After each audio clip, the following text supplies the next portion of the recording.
All right, we got it this time. Technical difficulties the first time, but nevertheless, we're gonna try this again. Let's go.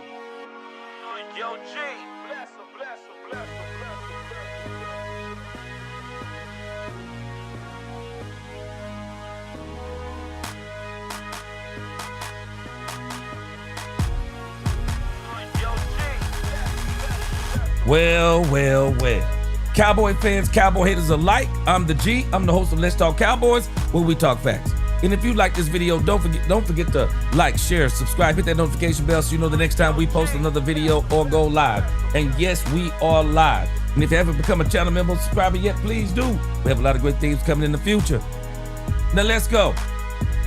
We are going to do a day one recap of the Dallas Cowboys training camp. I mean, the Cowboys got so much going on. We have to make sure that we do 2 shows so that we can get it all in.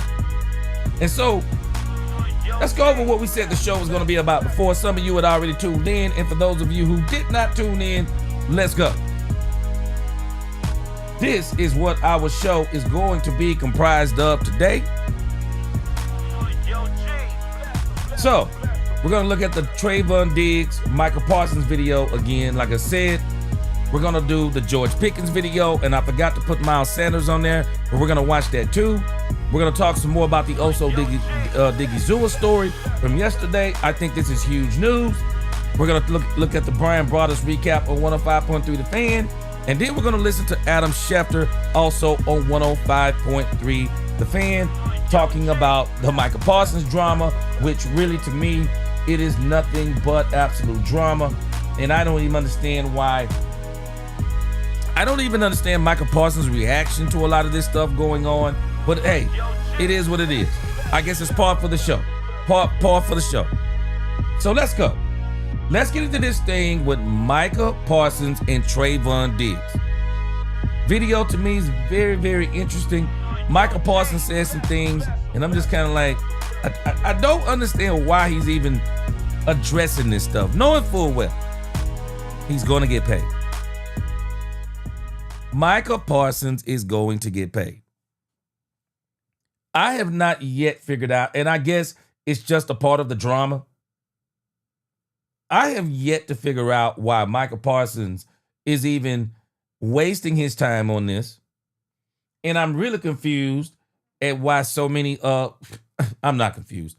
It seems like to me, one of the reasons why certain people like covering the Cowboys,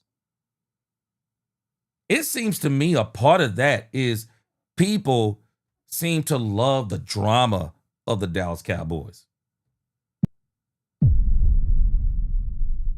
I just don't like that part of it. Man, I like the football part of it. The drama part of it, I mean, it gets you some clicks, it gets you some likes, you know, it gets some interaction. But I'm not really up on the drama part. I'm actually sick of the drama part already. We're talking about doing things new. Cowboys doing things new, you know, trying to be on the road to a championship. And meanwhile, man, we got this dumb stuff going on. It's dumb to me. It's dumb to me. But nevertheless, let's check out Micah Parsons. Let's check out Micah Parsons and the media doing what the media does. Because to me, the media is partially responsible for a lot of the drama that goes on in Cowboys Nation because they give it so much attention. I understand the era that we're in, but I'm just tired of it. I want the football stuff. I don't want this dumb stuff. But anyway, I understand. Jerry said it's a part of the game. I think it's a part of the game that Jerry likes to play, but I don't like this part of the game. But I understand the business. Let's check this out.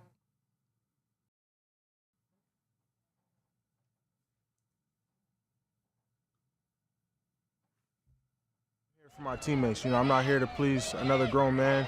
I'm here for them. You know, I want to be here with Trey, watch him rehab, watch him get on the field, watch his growth. I want to be here battling with Terrence Steele. Like, I'm here for these guys. I'm not here for him, you know. So I think, you know, at the end of the day, he's on the field with us. You know, we're on the field playing the games and things like that. So I'm gonna just control my teammates, keep boosting it, and you know, we're just gonna keep playing together. See, it's this kind of conversation. It's this kind of conversation. Do you not realize, Micah Parsons, and all of us Cowboy fans, do we not realize? Micah Parsons is here for Jerry Jones. Yes, he is. And anybody who thinks he's not, you're fooling your own self. He is here for Jerry Jones. Because Jerry Jones has made it blatantly clear. He expects him to be here. Those who are in that upper percentile of getting paid, he expects them to be there. Show leadership. Yeah, you're there. That's exactly what you're there for. If we're going to lie to ourselves, you can lie to yourself all you want to. Micah Parsons is there for Jerry Jones. Because nobody on that field writes the checks. Nobody on that field writes the checks. As a matter of fact, everybody on that field is there because of Jerry Jones. Straight up, including the media members. Everybody is there because of Jerry Jones. They're even there for Jerry Jones. Period in the story. It's his team. Why even make these kind of comments? Man, y'all can tell me anything y'all want to. We watching a movie.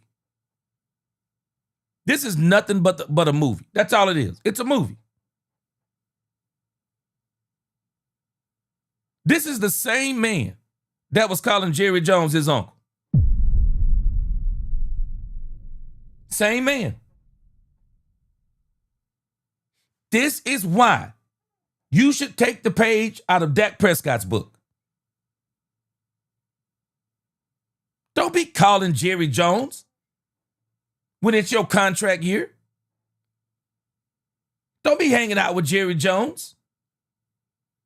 Don't even be advocating for Jerry Jones.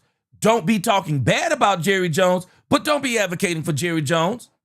Talking about Jerry, my guy. I'm amazed at how many of y'all forget that conversation. I may pull that video up in the next few days just to remind a few folk just how this guy was talking. Micah Parsons is a phenomenal player. But this kind of stuff right here, it's the same stuff I was talking about even last year. This is the stuff, man, forget this junk. And people who buy into this stuff, man, this is not if you want to buy into the drama, okay, then enjoy the movie.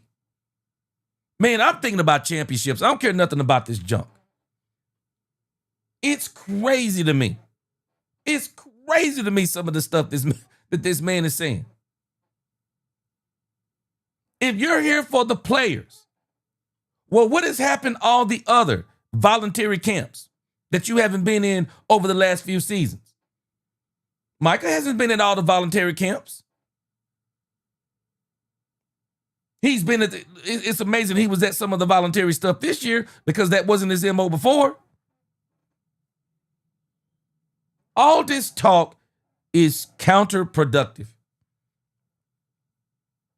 It's counterproductive. Absolutely counterproductive. And while I appreciate Micah Parsons being there, we got to stop lying to ourselves. He is there for Jerry Jones. He is there for Jerry Jones. He is there for the very reason to prove to people that he's doing his part. He's still there for Jerry Jones. He's there for Jerry Jones because of Jerry Jones. This is nothing but a movie. Micah Parsons should just control the part he can control himself, nothing else. And you can't even control these players. He just said he's here to control the players. Bro, that's not even good language. Are you there to encourage the players? Okay, that's cool. Man, you can't control those players. And the last thing we need is trying to get a team to be divided between a player and the owner. Michael wasn't saying that. Michael wasn't doing this before. I wonder if also Diggy Zua would have took a team-friendly deal. Because I'm laughing at people who are saying that Jerry is the same old Jerry, but they wasn't saying this when he signed Oso Diggy Zua early. Was that the same old Jerry?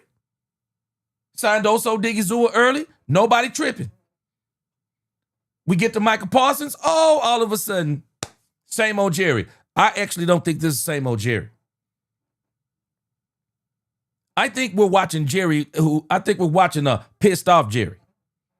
I think we're watching a pissed off Jerry because, as Stephen Jones said, Michael likes to talk. Michael was coming in the office. Michael was talking his contract to Jerry and Stephen apart from David Mulugeta. And some of y'all might not acknowledge it, but I was saying it. Shouldn't have been doing it. Shouldn't have been doing it. Stephen said it point blank. I can pull up the video. Stephen said point blank, when it came to discussing contracts, Dak Prescott didn't want to talk nothing about his contract without his agent. Nothing. Nothing without Todd France. Nothing.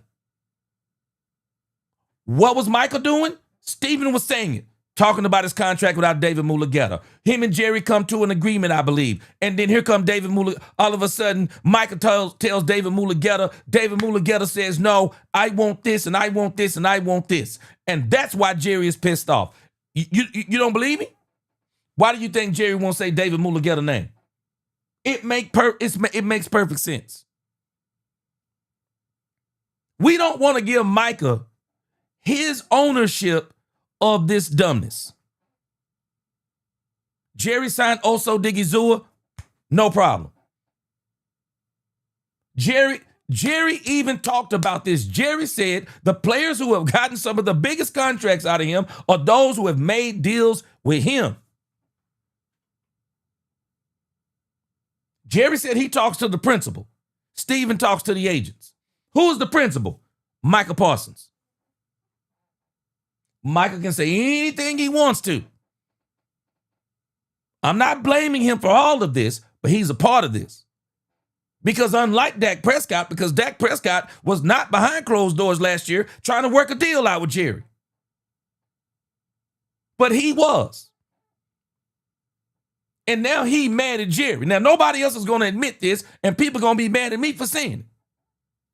But he mad at Jerry because he worked out a deal with Jerry, and then his agent comes in and he don't do the deal that he made with Jerry, and then he's like tripping because Jerry is pissed.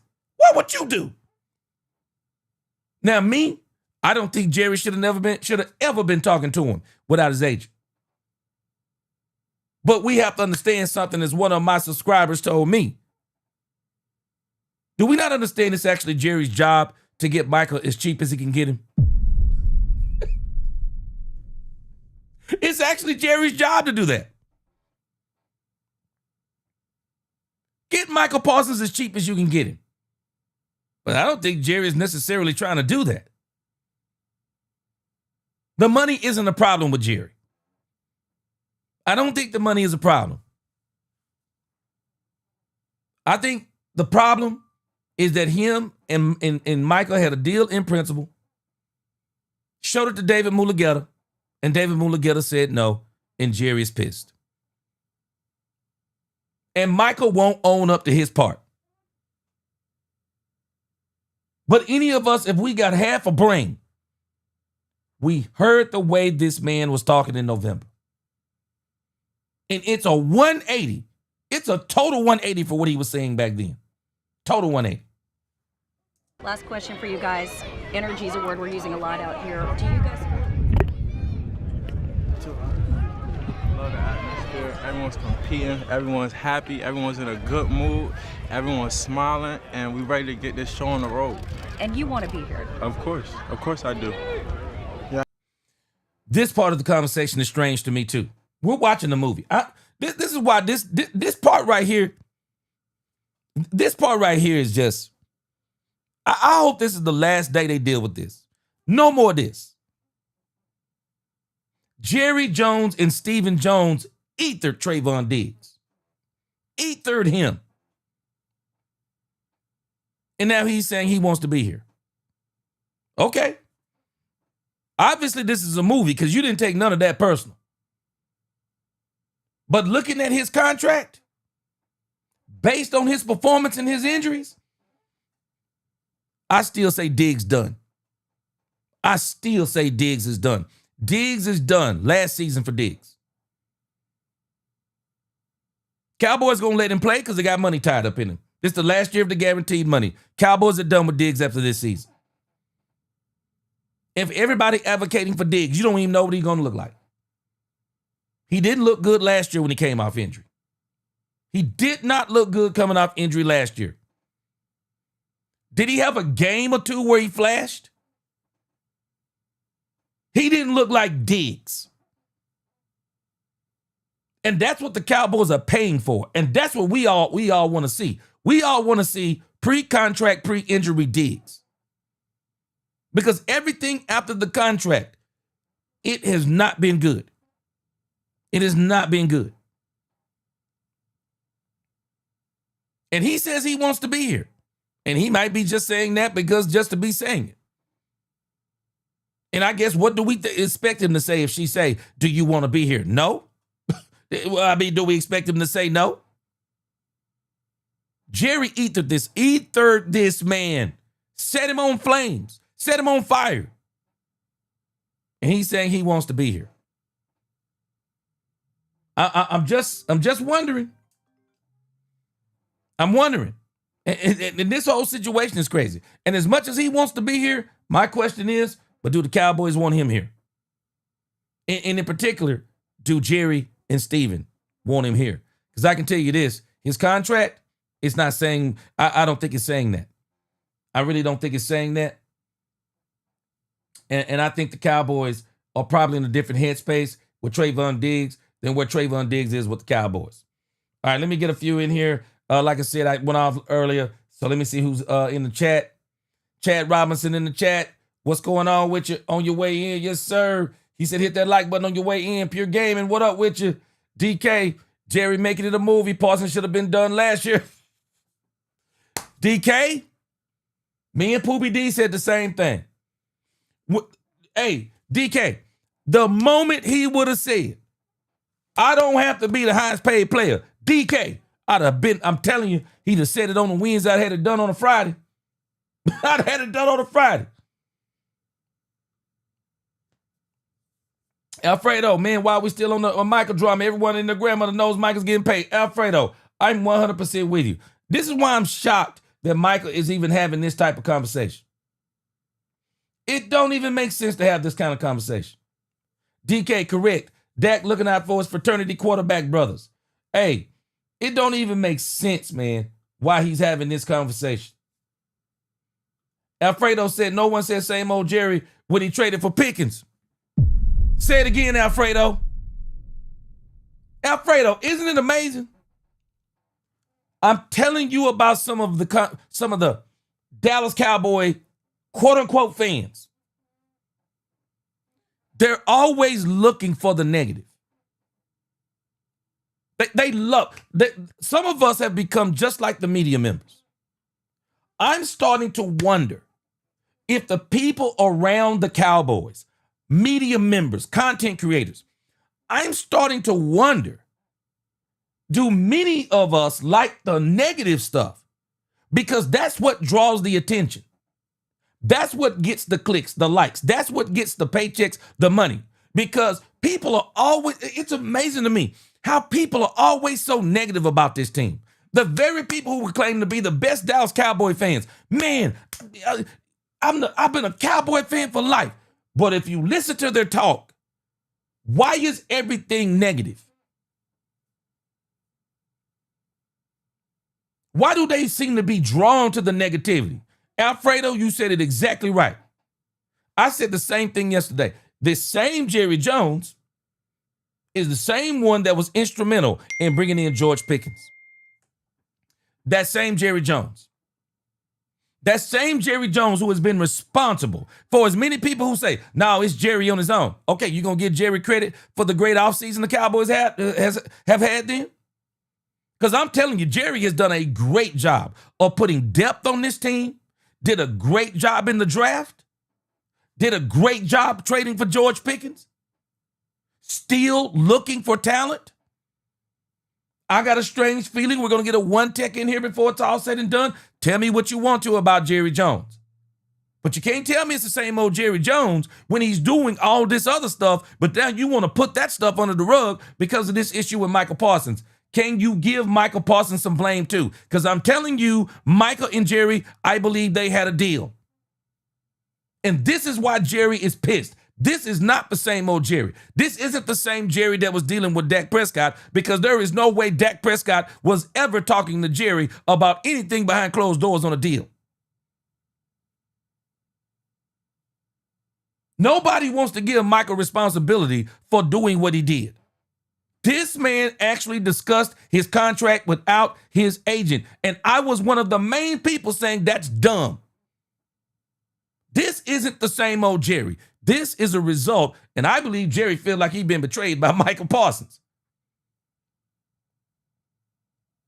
When you calling me your uncle, man, I feel like me and you got a certain kind of relationship. Jerry Jones said there's only, what, 5 people? 5 people that got his personal phone number, and Micah Parsons is one of them? Tell me what you want to. I guarantee you Jerry Jones feels betrayed by Micah Parsons, and he pissed. This ain't the same old Jerry. See, a lot of people, they got selective memory. They don't want to remember none of this stuff. Nobody wants to talk about how Micah was carrying on with Jerry. I was saying it then. I said, man, if I was a player and I had another player telling us other players there's no difference between 30 and 40 million. If I had a player saying that, if I had a player talking about the owner's his uncle, if I had a player talking about Jerry, my guy, if I had a player doing that, I wouldn't trust him. I didn't hear Micah saying he was there for the players then. He was all for Jerry Jones. And people will say, you hating on Micah Parsons. No, I'm telling the truth. I'm telling us what this man said and what he did.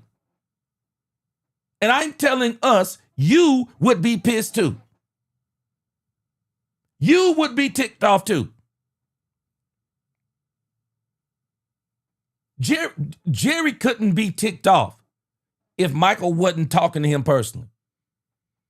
Then I would be saying, oh, this is just same old stuff. I mean, it's kind of what happened with Dak Prescott. It's not what happened with Dak Prescott. It's not the same. It's not. Jared says, he said, what up? He said, I'm here. Jared Thomas, #1 Dak Prescott fan. He said, Dak Prescott and them Cowboys looking good. Yes, sir, I'm telling you. I wouldn't be surprised if Dallas right back on top in the East, and I'm not liking what I'm seeing with Hurts and Washington. Hey, Philly going to take a step back, no doubt about it. No doubt about it, it's going to take a step back. Mr. Brightside in here, what's going on? Cowboy Trey, he says speak the facts. Hey, Cowboy Trey, these are straight facts I'm speaking. And it's amazing to me, media don't want to talk about it.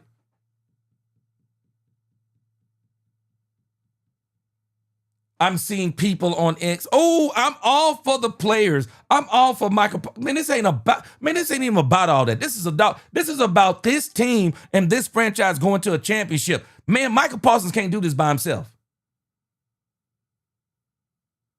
And Michael Parsons can't do this without Jerry Jones making moves.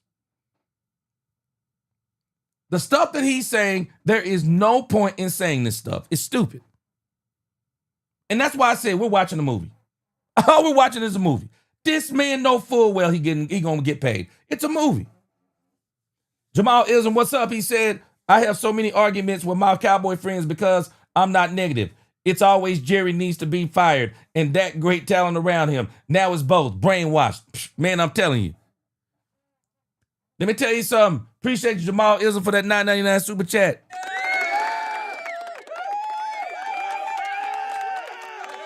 I'm coming up on my 1-year anniversary of starting this channel. I can tell you this. I've learned a lot about Cowboy fans. I've learned a lot about Cowboys media. I've learned a lot about Cowboys content creators. I'm not dissing anybody. But what I am saying, You have to be very careful how you talk about people, because sometimes you'll become what you hate. And it seems to me a lot of people around the Cowboys, they seem to gravitate towards the negative, the negative junk. They gravitate to the negative junk. I'm sorry, Jerry is the owner of this team in the story. I like Jerry Jones. Does Jerry Jones do dumb stuff? Yeah. Who don't from time to time? Does Jerry Jones say stupid stuff? I don't know about stupid stuff. I think Jerry's very well calculated. I think he says stuff sometimes it's hard for people to understand. But at the end of the day, he's the owner of the team. And as much as I don't like maybe some things he's done, I like some things that he's done. Couldn't stand the Trey Lance stuff. It's dumb to me. It was so dumb to me, the Trey Lance stuff. But he the same one that brought in George Pickens. Jerry has done a great job this year. And for the most part, Jerry's been pretty quiet until there's something come up. He'll peek his head out, say some stuff that people don't like. Then he back to being quiet, just like now. We hadn't heard from Jerry in weeks. I think what was the last time? It was some kind of owners meeting or something. I mean, Jerry's been pretty quiet for most of this offseason. Steven's done a lot more talking than Jerry. But again, I don't understand all the negative stuff. People just gravitate towards it. Eternal Dynasty, he said, I will always be Cowboys over player. Exactly. Exactly. I'm with you. Jared, appreciate that $5 super chat. Jared, they're not going to address Jalen Hurts' turnovers in camp. You know why? Because right now he's won a Super Bowl and they're thinking he's the best thing since sliced bread. Jalen Hurts can do no wrong in the eyes of the media. But again, when it's the Cowboys, let me tell you something. Trayvon Diggs has shown me something. Because after the way that Jerry ethered him, and he's still talking about he want to be on the team, let me tell you what him and Micah Parsons both understand. If they were on another team, nobody would care two beans for what they're talking about. Nobody would care. You know what's strange to me? I don't hear the media all over the Cincinnati Bengals owner. I don't see ESPN giving the same type of attention to Trey Hendrickson that Micah Parsons is getting. Let me tell you something. For as much as everybody is talking about 52 sacks by Micah Parsons in 4 seasons, somebody tell me how many sacks Trey Hendrickson has in 2 seasons. Tell me how many he has. Tell me how many sacks that Trey Hendrickson has in 2 seasons. And the Cincinnati Bengals owner won't give him a deal. Everybody talking about Watt and Myles Garrett and Bosa and all these guys. Tell me how many sacks does Trey Hendrickson have in 2 seasons? You want to know why he's over there tripping on the contract? But ain't nobody talking about it like they're talking about Micah Parsons. Why? Not because it's Micah Parsons, because it's the Cowboys. Because it's the Cowboys. That's why they're talking about it like this. Alfredo says some of these fans actually think they own the team. Straight facts, Alfredo. Straight facts. Think they own the team and that Jerry works for them and they have the right to tell Jerry how much and for how long to sign Micah. Straight up. Straight up, man. It is so many of these people, they blow my mind actually thinking that Jerry's listening to them. Straight up. It's crazy. Brian Davis. Blaming everyone and giving Jerry bail is absolutely wild. He's just as fault as Michael stuff as anyone. Now, Brian, I don't know if you caught it early or late. I just said Micah is at fault as well as Jerry. I said that earlier. They're both at fault. That's the part people are not acknowledging. They are both at fault on this one. Now, we know Jerry do some dumb stuff.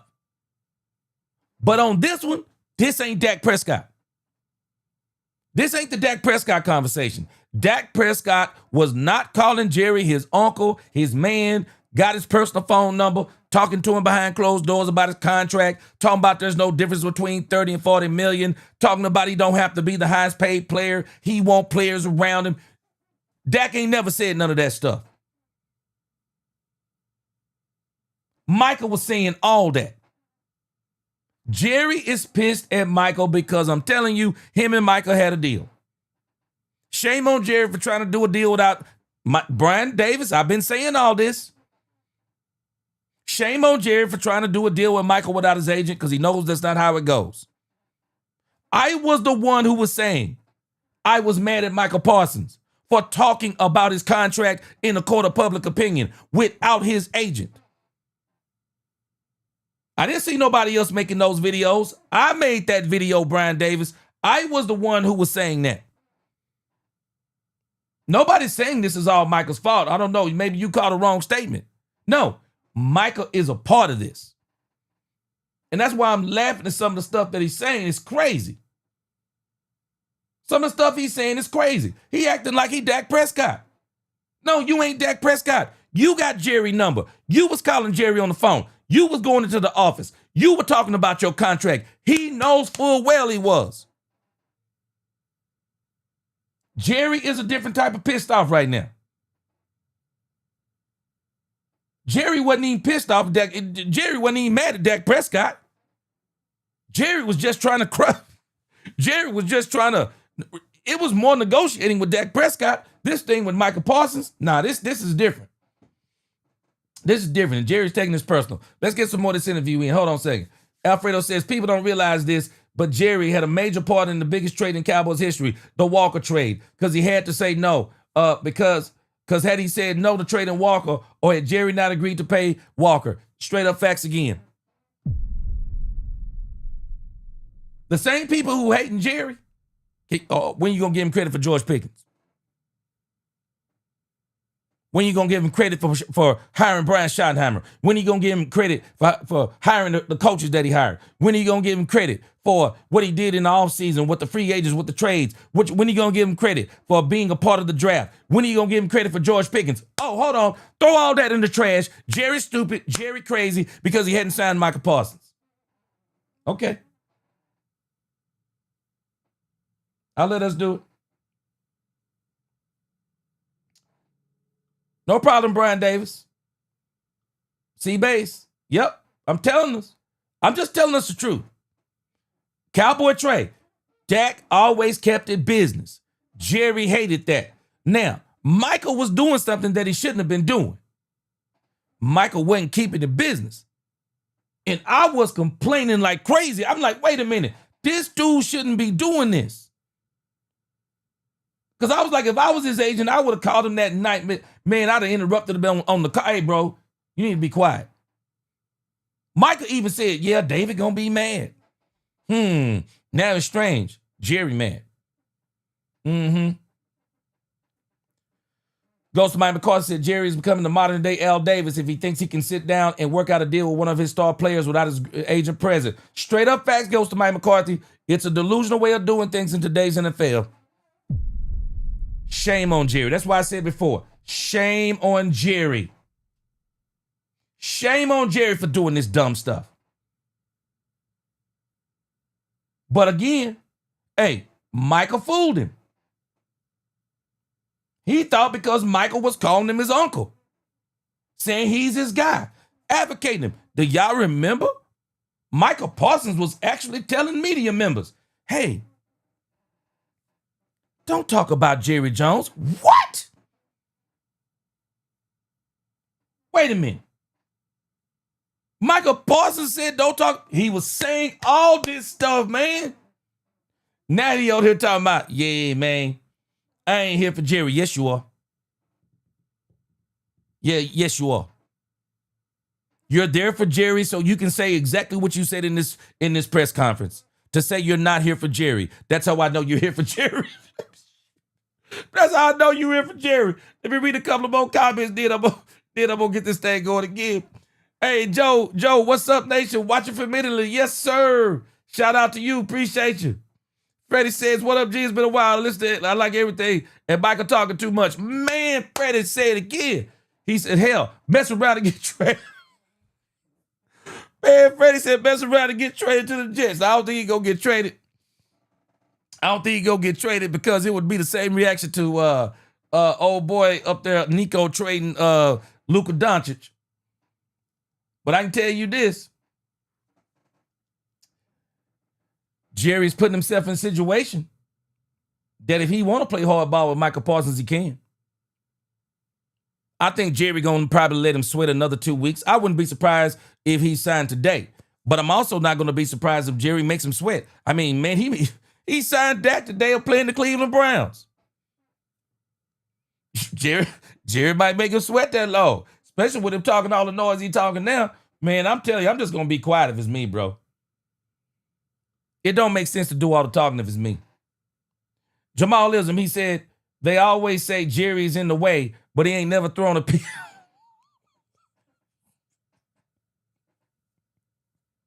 Hold on, Jamal Ism.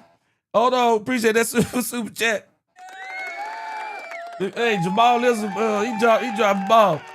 Jamal said, they always say Jerry's in the way, but he ain't never thrown a pick or ever called a play. No one ever has credible evidence Jerry's in the way. Man, straight up facts, bro. Hey, I can't even be mad at you on that one. Boy, straight up facts. All right, let's hear some more of this press conference, man. I want to get through this. Y'all know how I do. Let's get through this. It's only 9 minutes. But this stuff that Michael Parsons is saying is pure comedy. And Trayvon Diggs, bro, this is pure comedy to me. Bro, you got ethered, bro. And you say you still want to be here. I don't think it's a matter if you want to be here no more. Your contract, your injuries, your performance, and you missing the rehab with the team. Bro, the writing's on the wall. I don't care what you say. I don't care what you do. He on. Appreciate it, guys. Yeah, thank you. Yeah. Mike, let me just ask you about where you guys are with the contract. Now, I'm going to tell you another place I'm frustrated with these two. These two, they were the same two that were on Micah Parsons' podcast talking about the top 10 quarterbacks in the league. Couldn't even mention honorably, couldn't even give an honorable mention to their own quarterback. Hey, I'm biased. Dak to us is top 5 quarterback, but right now, Dak isn't, Dak isn't playing, or we're going to omit Dak because Dak's our quarterback, but Dak is top 5 to us, top 10, whatever. Oh, no, they purposely did it. Didn't even mention Dak. These two right here, I wonder how Jerry feel about them two. Always being in cahoots together. I mean, there's not really much movement, man. I want to be here. I've always stated I want to be here, but, at the end of the day, they sign the checks like always, and let's see if they want me to be here at the end of the day.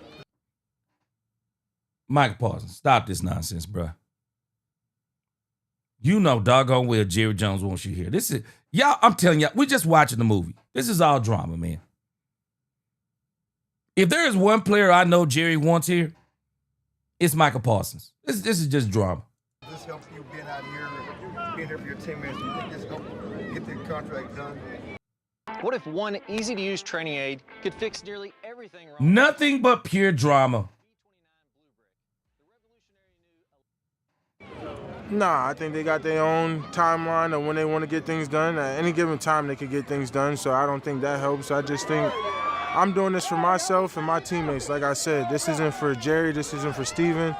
This is for guys like Trey. This is to help guys like Donovan, Sam, guys who I know I can get better just by being here and being there for them. Like, are you getting frustrated? No, I'm not. I've been pretty successful. Not getting frustrated? So your comments that you continue to make, you're not frustrated. Because to me, if he wasn't frustrated, he wouldn't even be talking about this. I would only have one answer for this media. It get done when it's done.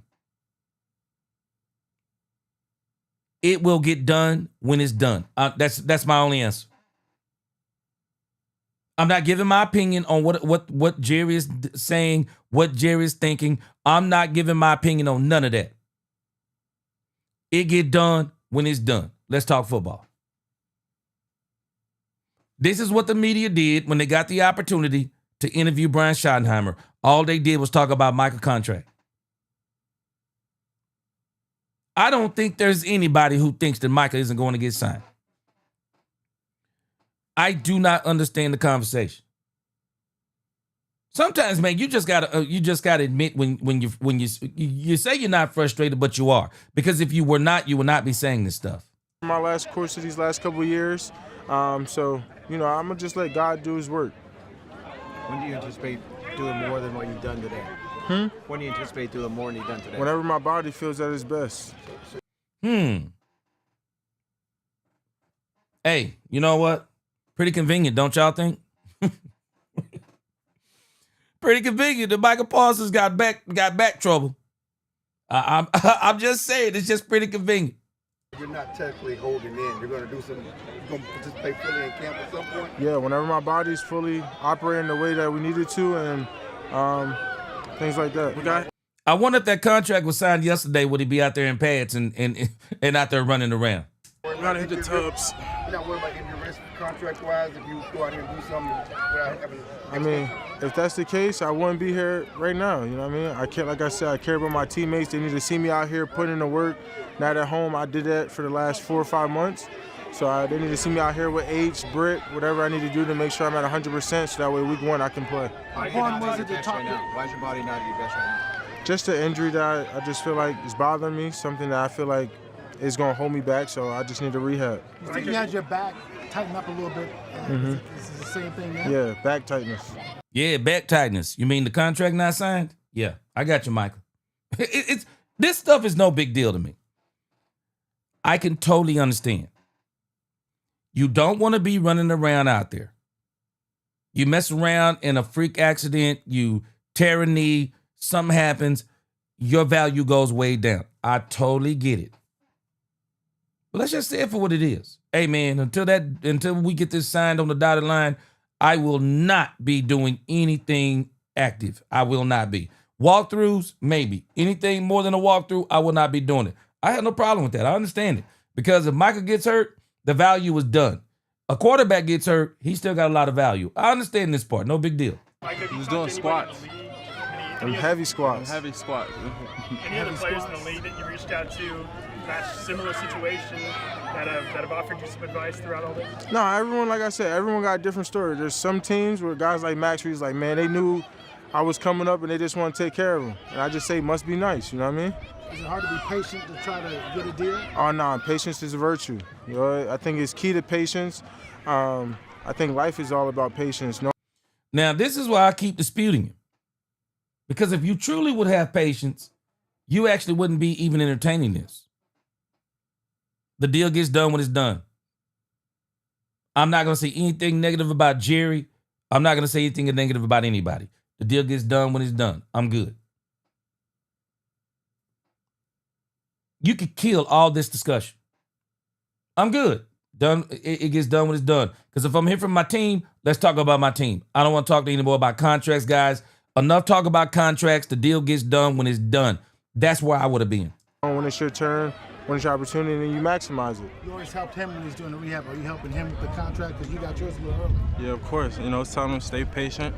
It's coming. He's the best player in the NFL. Cap. This stuff right here, I can appreciate it. I can appreciate it, but I can't appreciate it. Micah Parsons is not. Boy, this is the equivalent of a dude that's ride or die. This is the equivalent of a dude. Trayvon Diggs is the equivalent of a dude that he won't. He definitely ain't gonna keep you out of trouble, but he'll get in trouble with you. Come on, man. Boy, I'm gonna come back to y'all comments in a minute. Man, this is straight cap. Come on, Trayvon. This is straight cap, man, to say that Micah Parsons is the best player in the league. He's not even the best edge rusher. He top 3, but he's not the best edge rusher in the league. And to say he's the best player, boy, even when people say that Micah Parsons is the best player on this team, I'm sorry, that's cap. Dak Prescott is the best player on this team, period. Dak Prescott is the best player on this team. I bet you this team would win more games without Micah Parsons and with Dak Prescott than without Dak Prescott with Micah Parsons. You know how I know? Because I've seen it before. I've seen it before.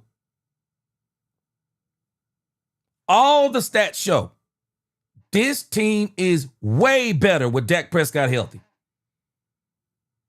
Micah Parsons came back last year.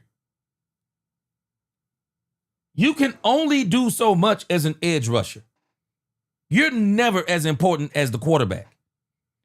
And especially when you have a good quarterback. Micah Parsons is not, and there are people who say this stuff, and shame on them. Micah Parsons is not the best player on this team. Now, I'm not going to hate on you for your opinion. You can, if you want to think that, you can. He is not the best player on this team.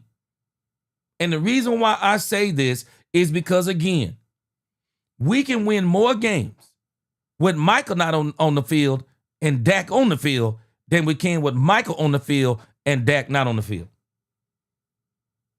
Period in the story. Like, why wouldn't you pay him? No one that. Talked a lot about your leadership. What is the next stage? You know, for me, I think this was the first step. You know, just showing people I want to be here, body language, being engaged with the guys, making sure everyone's feeling all right.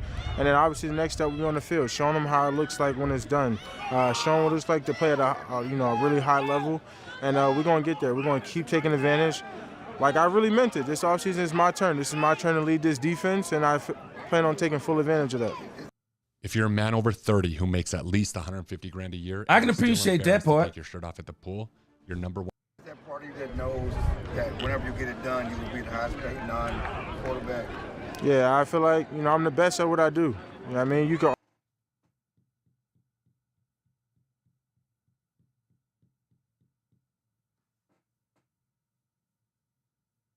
I guess it's okay to say this. He's not better than Myles Garrett. Stats show it. The film shows it. He's not better than Myles Garrett. Myles Garrett, statistically, has been the best pass rusher, has been the best edge rusher in the league last 3 seasons, according to Pro Football Focus. I think Bosa is the best edge rusher in the league. And the only reason why I take him over Garrett, I've seen Bosa on the biggest stage. I've seen Bosa make plays to get his team to the playoffs. I've seen Bosa make plays to get his team to the Super Bowl. I've seen Bosa make plays to help his team win the Super Bowl. And it wasn't his fault that they didn't win. I've seen where Nick Bosa can't be double teamed, even though they've done a great job of putting players around Nick Bosa. And I'm going to tell you this, hey, don't take nothing away from Jerry Jones.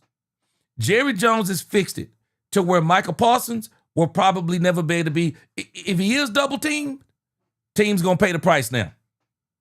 Jerry and Steven, when he got him Donovan Ezeraku, Dante Fowler, now they got him James Houston.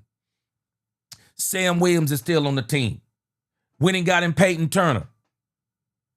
The Dallas Cowboys have done, they're not only going to pay him because they're going to pay Micah Parsons. They're doing the same thing for him they did for Dak Prescott and CeeDee Lamb. They went and got George Pickens. You will not be able to double CeeDee Lamb on a consistent basis anymore. You will not be able to double Micah Parsons on a consistent basis anymore. So he will get some of the benefits that Bosa has gotten in the past, because Bosa got some guys around him, though. I'm not going to sit here and lie. Bosa got some guys around him, but Bosa is also a beast. Bosa has done it on the biggest stages. For me, I'm taking Bosa, Garrett, then Micah Parsons.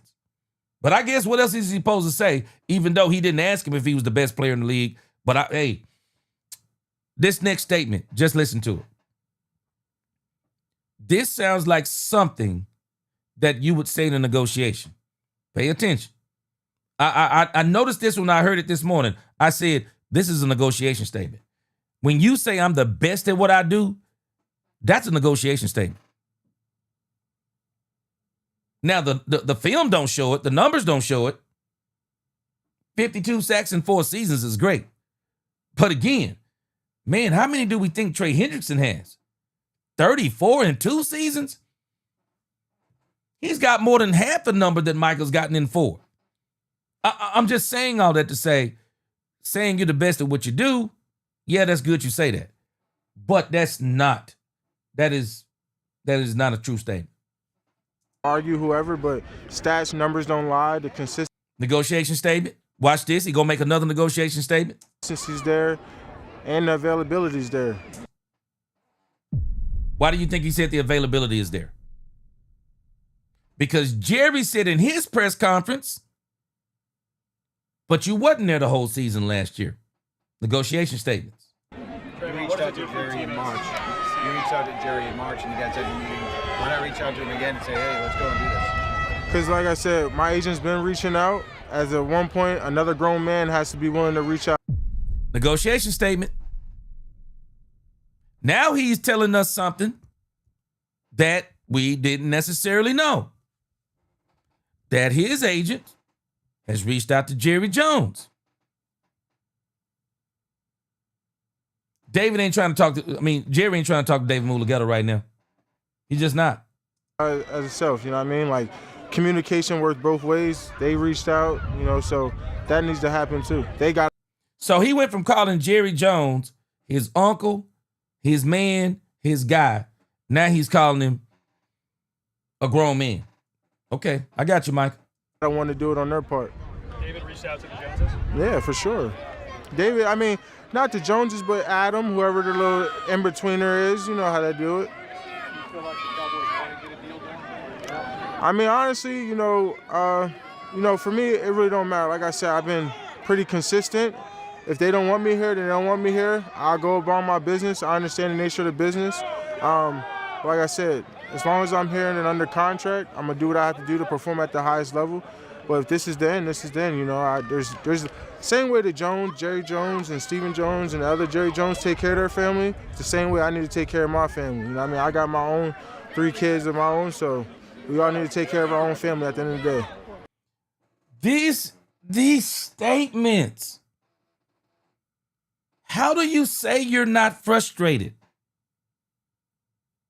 And you're making statements like these right here. You're saying you're patient, but these are not statements of patience. You know you're getting paid. You know you're getting paid. You don't know when you're getting paid, but you're getting paid. He just said something, and I don't believe it. He said, I'm under contract. Right? Jerry said the same thing in his press conference that I said that same day. 4-year deals don't mean 4-year deals anymore. 4-year deals are actually 3-year deals. 4-year deals mean if I play my contract, I'm not playing the 4th year, I'm holding out. 5-year deal is not a 5-year deal. If I sign for 5 years and I play my contract, I'm not playing the 5th year on that. I'm not playing the 5th year on that deal. This is how everybody operates except for Dak Prescott. Dak Prescott's the only one that didn't operate like that. Everyone else has operated like that. Dak is the only one who didn't. I do not believe for a second. And I'm looking at this on both sides. Jerry is in a situation to where he could make Micah Parsons play out this 5th year option. He's in a position to do it. I don't believe Michael would do it.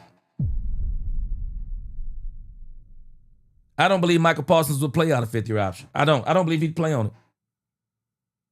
I don't even think his agent would let him play on it. Heck, if I was his agent, I'm just talking both sides of it's a business. I'm looking at this from the business perspective. If I was his agent, I wouldn't let him play on the 5th year option. I wouldn't let him sit out a year. Because I do think that even without Micah Parsons on the field, and I know this is going to make some people mad, but even without Micah Parsons on the field, when I look at what Jerry Jones has done, It don't mean that Donovan Ezeraku is better than Micah. Doesn't mean that Dante Fowler is better than Michael. Don't mean that James Houston is better than Michael. It don't mean Sam Williams is better than Michael. Don't mean Peyton Turner is better than Michael. But when I put all 5 of them together in totality, hey, Donovan, just line up on the side where Michael was. Hey, Sam Williams, line up on the side where Michael was. When I put that in totality, Jerry has all the leverage and nobody even realizes. The Cowboys are still going to win if Michael not on the field. I'm telling you point blank in the story. They're going to win if he's not on the field. I'm not saying they'll win as many games. But who's to say they wouldn't? Because they got a lot of firepower on the edge. Cowboys got a lot of firepower on the edge. They absolutely do. I don't believe he'd play on the 5th-year option. Let me come to the comments. Y'all tell me what you think. He said, as long as he's under contract, I'm not buying it. I'm not buying it. I don't believe for a second that Michael would do it. Y'all tell me what you think in the comments. I don't think he'd do it for a second. I don't think he'd play on that 5th-year option for 1 second. I don't. All right, I'm going to catch up. C-Bay said, yes, true. Dak and CD kept the business. Jerry likes them Zeke types, Buddy types, the players he want them to like him. Dak and CD ain't with that. Michael went about this the wrong way. Went about this wrong with Diggs. C-Base, facts. And that's why I said, this dude Trayvon Diggs, man. He type of dude to me, he'll ride with you. He type of dude that'll ride with you in the trouble. I don't know if I'm on that. C-Base, I'm with you. Stop the fake buddy stuff. Because now it's strange, isn't it? He ain't calling him buddy now. Now he calling him, now he calling him grown man and stuff. He ain't calling him his uncle. Uh-oh, Chris Danzler, you are in the minority here. You're going to get stoned for this. Chris Danzler said, salute, G. He said, this isn't on Jerry nor Steven. This is on these entitled players and haven't shown us sugar, honey, or iced tea. Wait a minute, let me finish here. Chris Danzler, he said, they're tired of these contract talks being showcased. Man, it's crazy. Yeah, we're going to get past it. Just bear with me. We're going to get past it. But it's crazy. Cowboys Nation 600. He said Jerry tried to negotiate. Straight up Cowboys Nation 600. He said he's trying to negotiate deals like Suge Knight. Dang Lim, he said, you skipped me, dog. Wait a minute, hold on. What you say, my man? Dang Lim, my right hand man. What you say? Hold on. I was trying to see what you said. Repeat it down here. Dang Lim. If you're not just on the acknowledgement, I got you. Yeah, my right hand man, Dang Lim. Let's go. Man, I'm telling you, boy. Goes to Mike McCarthy. He said if Jerry's Michael's uncle, then I'm naming Carmen.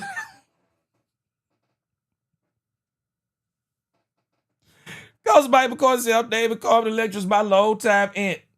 Man, I'm telling you, this is crazy. This is crazy.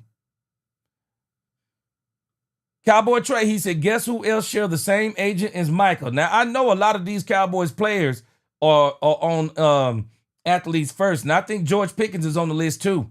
Chris Danzler said George Pickens. Yeah, I'm thinking it's Pickens, baby. Yeah. If they don't share the same agent, they're all sharing the same agency. And Jerry's gonna be at war with these guys. It's over. It's over. He's gonna be at war with these guys. And I'm telling you, somewhere Jerry gonna have to make a stand on this agency. If not, it's gonna be a problem. And Daniel Lim, again, the reason why I say this is not the same situation with Dak is because Dak didn't talk to Jerry about his contract. Dak wasn't calling him on the phone. Dak wasn't saying he don't have to be the highest paid player. Wasn't saying there's no difference between, and I think Dak may have mentioned he didn't have to be the highest paid player somewhere in there, but he didn't say there was no difference between 30 and 40 million. Dak actually made it clear that he was doing this for all the players in the league, not just the Cowboys, all the players in the league. Dak understands something, man. You got to deal with these agents, man. You got to deal with them. I mean, I'm sorry, you gotta be stern with what you want with these organizations, and you got to keep it business. Michael Smooth, what up? All right, let me get to the bottom here. But boy, I appreciate y'all with your comments, boy. I'm rolling, man. Your comments are right on point. Goes to Mike McCarthy. Man, his body speaks frustration. His voice, it's not in his voice, but in his facial movement. Man, you can tell straight up, man. Straight up. Micah Hewitt, he said he's not frustrated about his contract situation. It's more about not being able to play football right now with his teammates. He knows he will get paid while the game's by Steven. Micah Hewitt. I can appreciate the part about not being able to play. I can appreciate that part. But I do think he's also frustrated about the contract too. But I think two things can be right. I think he is frustrated about the contract, and I do think that there's some frustration that he can't play. I can get with you on that. D4 Prayers, he better have that money ready to give back. Hey, I'm gonna tell you though, if Jerry want to, y'all, some of y'all might not realize it, boy. Jerry, shoot. Man, Jerry could play hardball if he wanted to. He really could. He could play hardball if he wanted to. Micah Hewitt said a lot of unproven firepower on the edge. You know what? You said unproven. So if you really want to play hardball, see what it is. Y'all remember when we did this with Emmett in 1992? We thought we could do without Emmett. Lost the first two games. What did Jerry do? Hurried up and signed Emmett Smith. So if we say that it's unproven firepower, Micah Hewitt, and I can agree with you to a degree, but I disagree with you because Dante Fowler is not unproven firepower. Dante Fowler got what, 10 sacks last year, 10 plus sacks last year. Sam Williams. Sam Williams is not unproven firepower. Sam Williams is injured firepower is what he is. But Sam Williams absolutely broke out in his second season. Hurt in his third season, if I'm not mistaken, that was the third season. And now he's in his fourth season. He's not unproven. The only one that would truly be unproven would be Donovan Ezeraku. Marshawn Nealon, he flashed a little bit last year. Peyton Turner and Donovan Ezeraku would be the only two unproven. But the reality is you would actually have, again, Dante Fowler, Sam Williams. For sure, you got them two. They show enough fire. And when you add them into, you're still going to have Oso Digizua, who is very good at rushing the passer. It looks like we're going to have Mozzie Smith. We're going to talk about that a little bit here in a moment. But again, no, if they wanted to prove it, well, they can still make him ride it out. They have all the leverage. Absolutely have all the leverage. Brian Davis, all this could have been avoided last year. At least start negotiations if Jerry and this is diffused, but he poured gasoline on it instead. Shoot, man, let me tell you something, Brian Davis. I already said it before. Brian Davis, if Michael Parsons would have said he don't have to be the highest paid player, man, he'd have said that on Tuesday. I'd have had it done on Thursday. I'd have called his bluff immediately. Immediately. I agree with you on that part. Goes to Mike McCarthy says sitting out during the season brings big financial penalties because the last CBA doesn't let players get that money back easily. Resign during training camp and they can get lost money back. Get lost money back with a signing bonus. Yeah. Yep. Jerry and them got all this. They got all the leverage. They do. Whether anybody acknowledges it or not, they have all the leverage. Exactly, Alfredo. The Cowboys got Micah for 3 more years. This year, he's the 5th-year option, which the boys pick up, and then they can franchise him 2 years in a row. And Alfredo, Brian Broaddus already brought this up. The Cowboys could actually come out cheaper with the 5th-year option and 2 franchise tags. I don't think they're going to do it to him because, contrary to what we may think, I think they like him. I think they actually like Micah Parsons, and I don't think they're going to do that to him. But they could. They absolutely could do it to him, but they're not going to do it to him. They like Micah Parsons. They're not going to do it to him. R-Dub, appreciate that super chat. He said, what up, G? 2 points. He said, 1. He said, what happened to there's no difference between 30 and 40 million? Number 2, do we really want to pay someone 40 plus million that absolutely cannot stop the run? Hey, R-Dub, appreciate that super chat. I'm telling this, R-Dub. We're watching a movie because Jerry Jones absolutely likes Micah Parsons.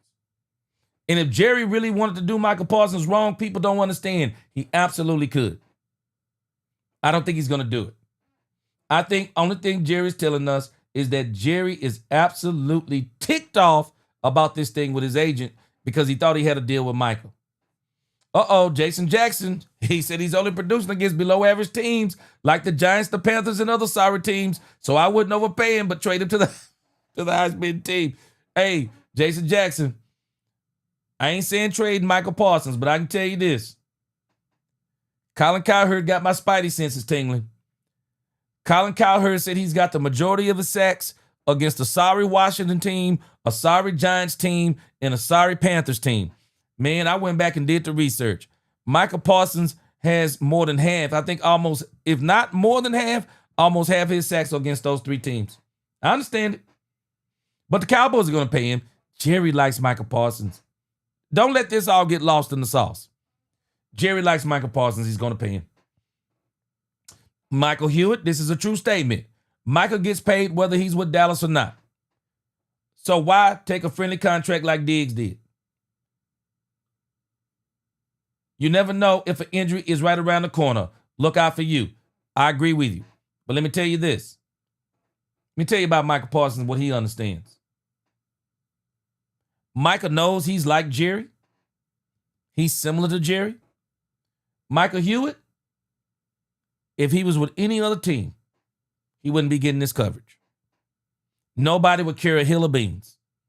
It'd be a one-day discussion and it's over with. His podcast. That podcast is not that podcast unless he's with the Dallas Cowboys. He understands there's a lot on the line too. Nobody cares who he is without. Nobody cares who he is without the Dallas Cowboys. Robert M said he played himself. He did it his way. He did it way too early. Yeah. I think it's got something to do with it too. Deion Jefferson. Jerry tried to do the same thing with Dez Bryant. Tried to do the same thing with Dez Bryant with a contract, and Dez told him he wasn't negotiating without his agent. Now, Deion, this is why Jerry is mad. But Micah did do it. See, that's the part people don't want to acknowledge. But Micah did do it. That's why Jerry's mad. We're going to get through this, and we're going to get on to our next stories. Derek Grimson said, man, G, I'm out here working, listen to your channel. He said, you're doing a great job, bud. Keep it up. Jerry's got Mike in a situation where he can make him play out his 5th-year option and then franchise him straight up. Now, again, let me tell y'all, I don't think he's going to do it. Contrary to what Micah Parsons is saying and contrary to other people are saying, Jerry likes Micah Parsons. He's a little perturbed with him right now, but Jerry likes Micah Parsons. He does. And he does believe that Micah Parsons is good. He believes that Micah Parsons can help him win a championship. So he's going to get signed. I'm not sweating it. Lorenzo Pettis said, don't be surprised if Jerry does something different. Well, he's put himself in position to do it. I can tell you that. Robert M. 31, Jerry is notorious for trying to go around players' agents. And if I'm not mistaken, Robert M., he did it to D-Law. Went around his agent. D4 Prayers says, we see players and Jerry sees money in production. D4 Prayers, I'm sorry, but you're right. You're right. The Ghost of Bible Carter said, now I'd love to see Ezra show out right from the start of camp just to add another twist of this drama for the week or two. Oh, hey, let me tell you something. Hey, man. What if this dude, James Houston, comes back and starts flashing like he did? I'm going to do a story on James Houston that's going to blow y'all's mind. I went and found out some stuff about James Houston. Shoo, man. Wait till I show you this stuff on James Houston. Carl, what up? He said Mike McCarthy sitting back laughing his butt off. Freddie said when Evan held out, he brought a Super Bowl first, held out. We were 0-2, paid him, and he went to another. Okay, I thought it was before the first Super Bowl. Okay, it was after the first Super Bowl. He said players always want their bag but bring nothing. He said that's not fair to Jerry. Okay, I thought they didn't win one. Okay, you got me on that one. I got you. Yeah, franchise tags always go up, though, because they're rolling averages based on current contracts, which are also going up year after year. So it wouldn't be a cheaper route in a year. Well, it'll be a cheaper route in a year. Problem is, it goes to Mike McCarthy. It might not be a cheaper route in 2 years. That's the problem. You don't know what it's going to be in that third year or that second franchise tag, and it might be astronomical.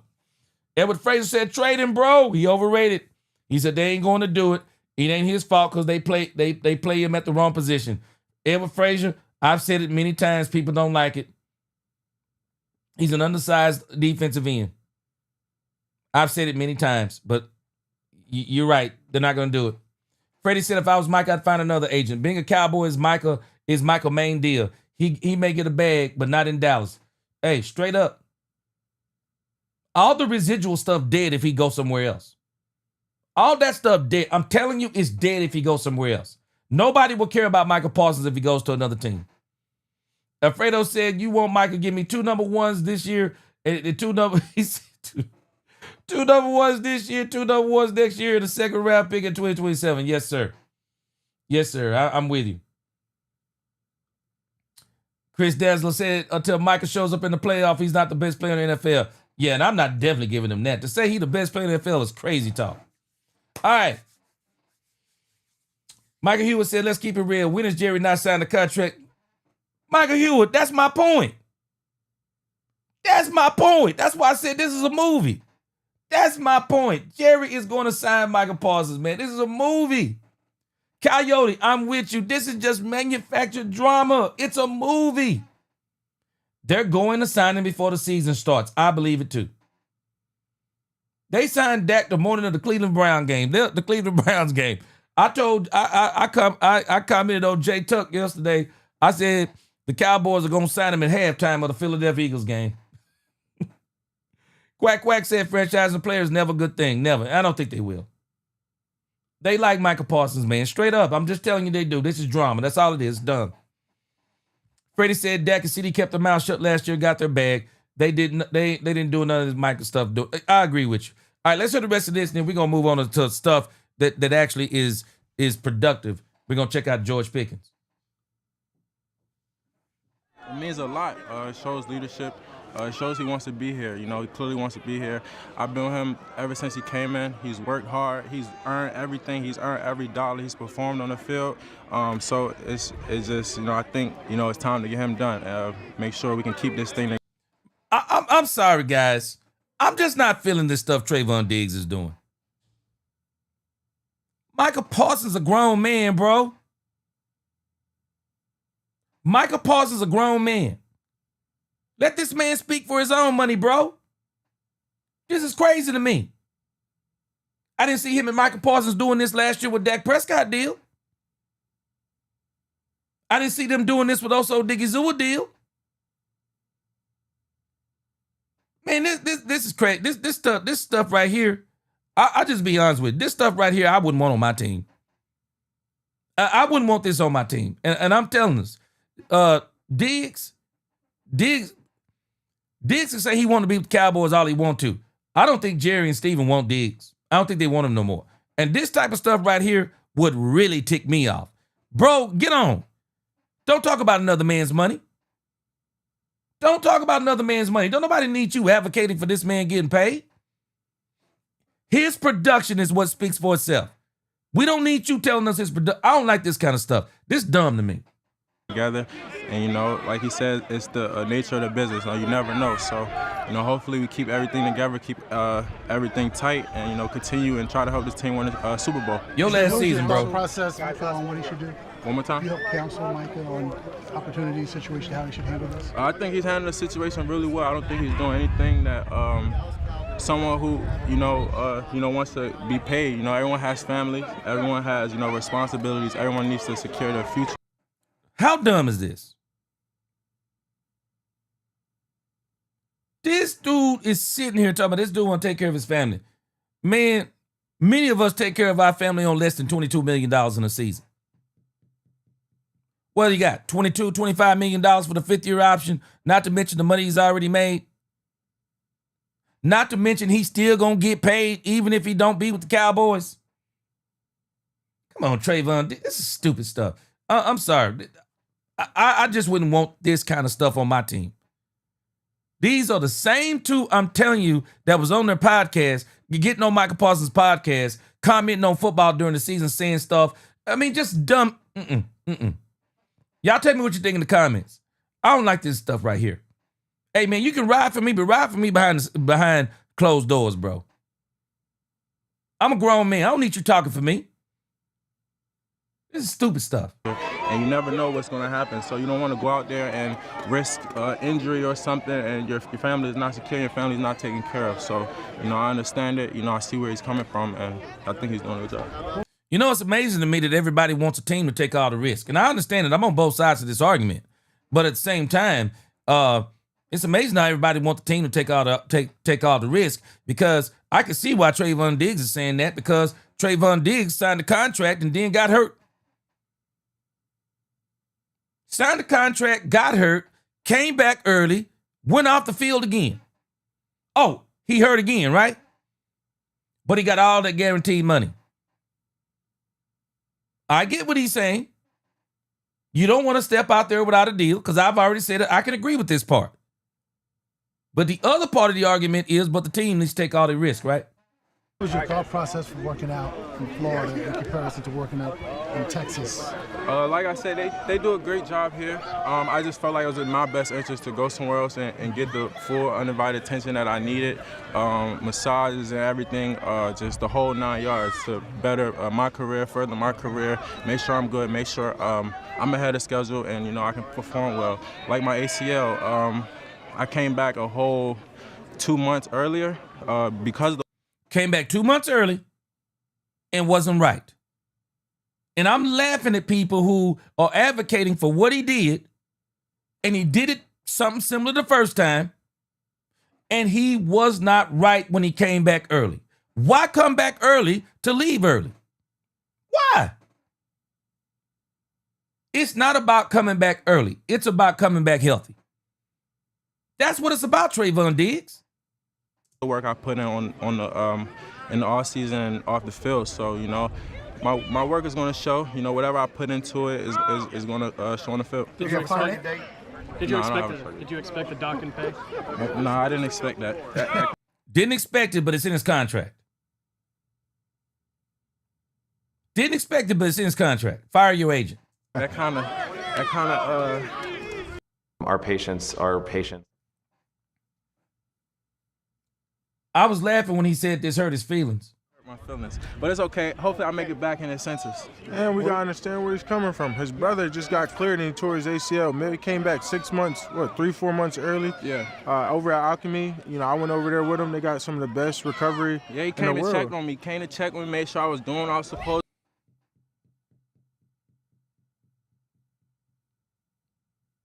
Y'all, hey man, to each his own. I don't like this now. It's nonsense to me. This is utter nonsense to me what these dudes are doing. At the end of the day, this is his business. His body is his body equity. He gotta feel like he gotta do his best. So it's his business, but you gotta speak for him. It's your business, and he gotta speak for you. Come on, man, grown man. This for his body, and because at the end of the day, if he's not available, what they gonna do? Get rid of him. You know what I mean? So he gotta keep his body up to par. No, Micah Parsons. Actually, the reason why they're ready to get rid of him is because he didn't do the rehab good the first time. He came back early. He got hurt again.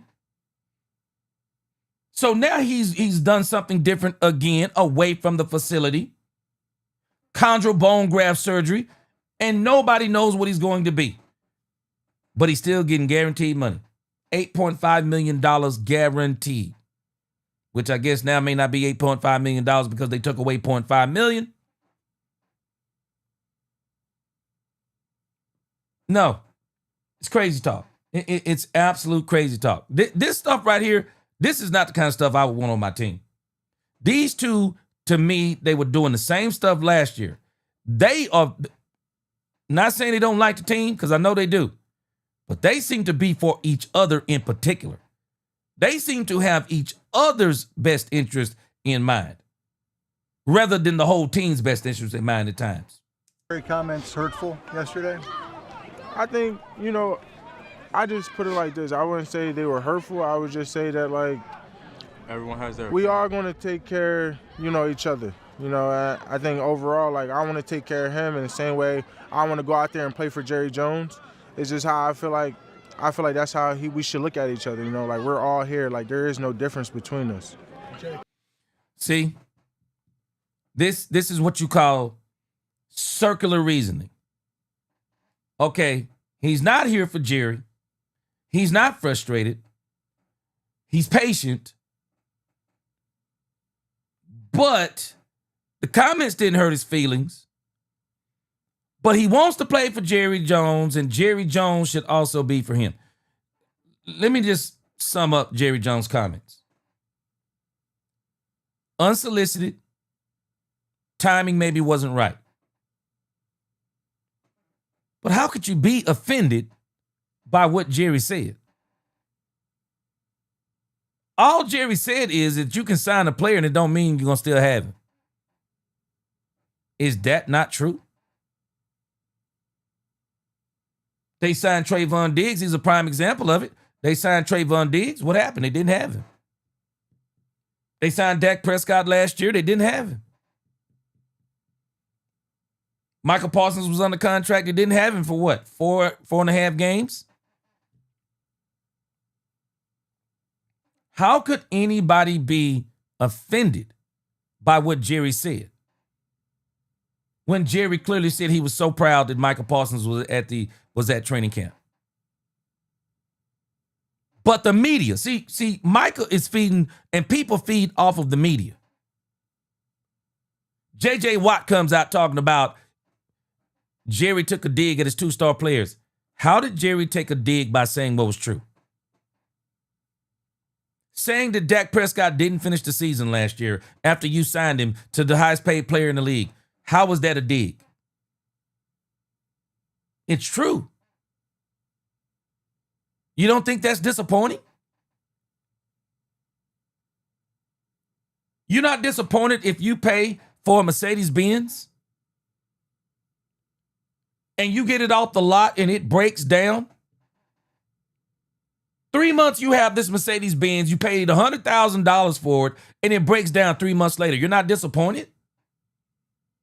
It don't mean you're throwing away the car. But you do go to the dealership and you're like, hey, man, I paid $100,000 for this Mercedes-Benz. It broke down 3 months later. Man, fix this thing. I plan on driving it for the rest of my life.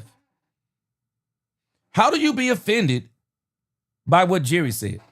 Oh, wait a minute. If the media tells you it's offensive, though, that's why you're offended. I got it. Question your leadership. Yeah. How do you take those comments? I feel like, me, I'm not even a vocal leader. Like, I'm not going to be screaming at guys. I'm not going to be yelling at guys. How I'm a leader is what I do. You're not a vocal leader, but you're at a press conference speaking on another man's business. I understand you speaking on your business, but you're speaking on another man's business, but you're not a vocal leader. Sometimes people need to understand what they're saying.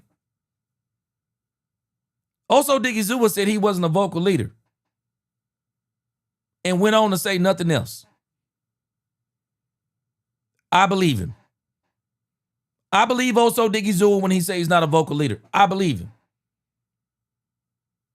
But you say you're not a vocal leader and you're at a press conference talking about another grown man business, and some folk operate by street rules. Man, I like this kind of stuff. You can like whatever you want to. I don't want ride or die people, because sometimes it might be or die. I don't want ride or die people. I want people who ride and live. I want people who know how to ride and know how to keep me out of trouble, keep me from saying certain things, know when to shut their mouth and when to say something. This ain't the time for Trayvon Diggs to be saying something. This is nothing but a movie. It's all it is. He's playing into the drama. Jerry Jones ethers him, and now he up here talking about he still want to be on the team. Man, I ain't saying a word. Man, I'm gonna get my rehab done, and I'm gonna go out here and play my butt off and prepare myself to either play here or somewhere else next year, more than likely somewhere else. Do on the field, how I perform on the field, the things that I do in practice hard, working hard. So that's how I lead in my way. I'm gonna lead in my way. I'm continuing to lead in my way. I'm not gonna change who I am. I'm not gonna change and start talking and being a vocal guy. Like, that's just not me. That's not who I am. But I will lead in different ways, and I feel like I do that. You know, I feel like, you know, the things I do on the field, the things I do in practice shows enough. Now watch what Jerry said. But the way Jerry wants you to lead, bro. Jerry didn't ask you to be a vocal leader. That's not what Jerry said at the press conference. I don't remember nothing about Jerry saying he wanted Trayvon Diggs to be a vocal leader. He said, those who get paid in that upper 10 percentile, the high-paid players on his team, the leadership he wants them to show is being here. And you chose because you wanted undivided attention, so you say. So I guess they dropped all their clients, or they have enough people to where they can give each and every player individual attention. Okay, so that was all about you, right? So you chose, no matter what your contract said, you chose to go work out somewhere else rather than knowing what this team has been trying to build, leadership, camaraderie, a family. You chose to go work out somewhere else rather than be here for your team, rehabbing with your teammates like DeMarion Overshown, who's already on schedule to come back early, Savon Revel Jr., who's already on schedule to be back on time. They don't seem to have a problem with this staff. But you, who did your own thing last year and came back early, got hurt early, you did it again, and now you're saying it would still be better for you not to rehab at the facility. Okay. Micah, how would you characterize how close you are to getting something done? I mean, I don't know. I don't know. We'll see. We'll just see how long things take, you know. That's it. Discouraged by the fact that it's taken this long? Honestly, yeah. When you go around the league and you see these other teams taking care of their best guys, I see TJ got taken care of. You know, Max got taken care of. Miles got taken care of, and he got 2 years left on his deal. So when it's hard to, yeah, you see a lot of people around the league getting taken care of. You just, you know, wish you had something that, you know, that same type of energy. You know? Why? Let me tell you what I would be thinking if I was Micah Parsons.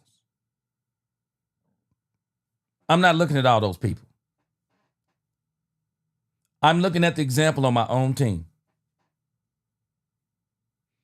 Dak Prescott patiently waited. Rarely said anything about his contract. Kept saying that's what these guys are paying for. Todd France, they're taking care of that. Got signed to a historical deal the day of the first game of the season. I'm not looking at these guys going, I want a contract too. I'm looking at my own guy saying, yeah, the more these other guys get paid, when I do get paid, I'm going to break the bank. So all I'm going to do, put my nose down, keep working, get my body right, and when it's time, it gets done, and I'm going to be the highest paid non-quarterback in the league. That's my thought process. I'm not caring about what somebody else doing. It's hard to not take it personally. I wouldn't say it's hard not to take it personally when you know how there's a you know, chain of events of something consistently happening over the course of years, when you kind of see it before through other players and things. So you don't take you don't take it personally when you're like, all right, it's not like I'm getting treated differently than anyone else, you know. So I don't take it personally. I just don't understand. Scribe is how 4 million people turn.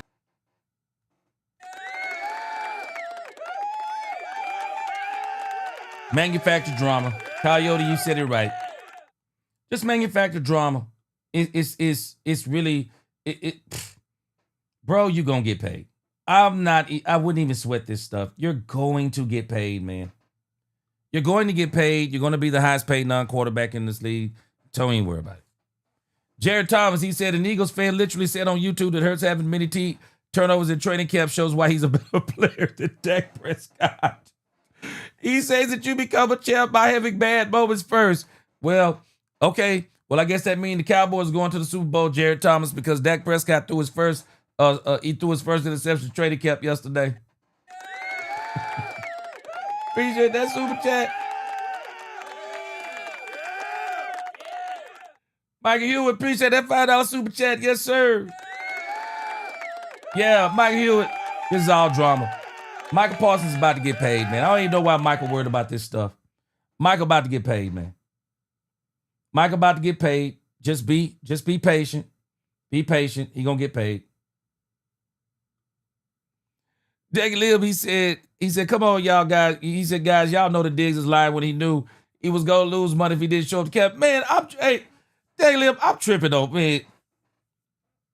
Bro, I can't with Trayvon Diggs, bro. I can't with Trayvon Diggs, man. I can't do it, bro. Man, Trayvon Diggs, I'm just telling you.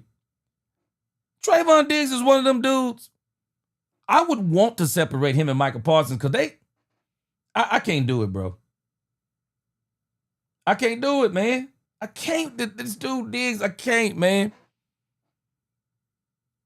This is the very reason why Jerry and them are on him now.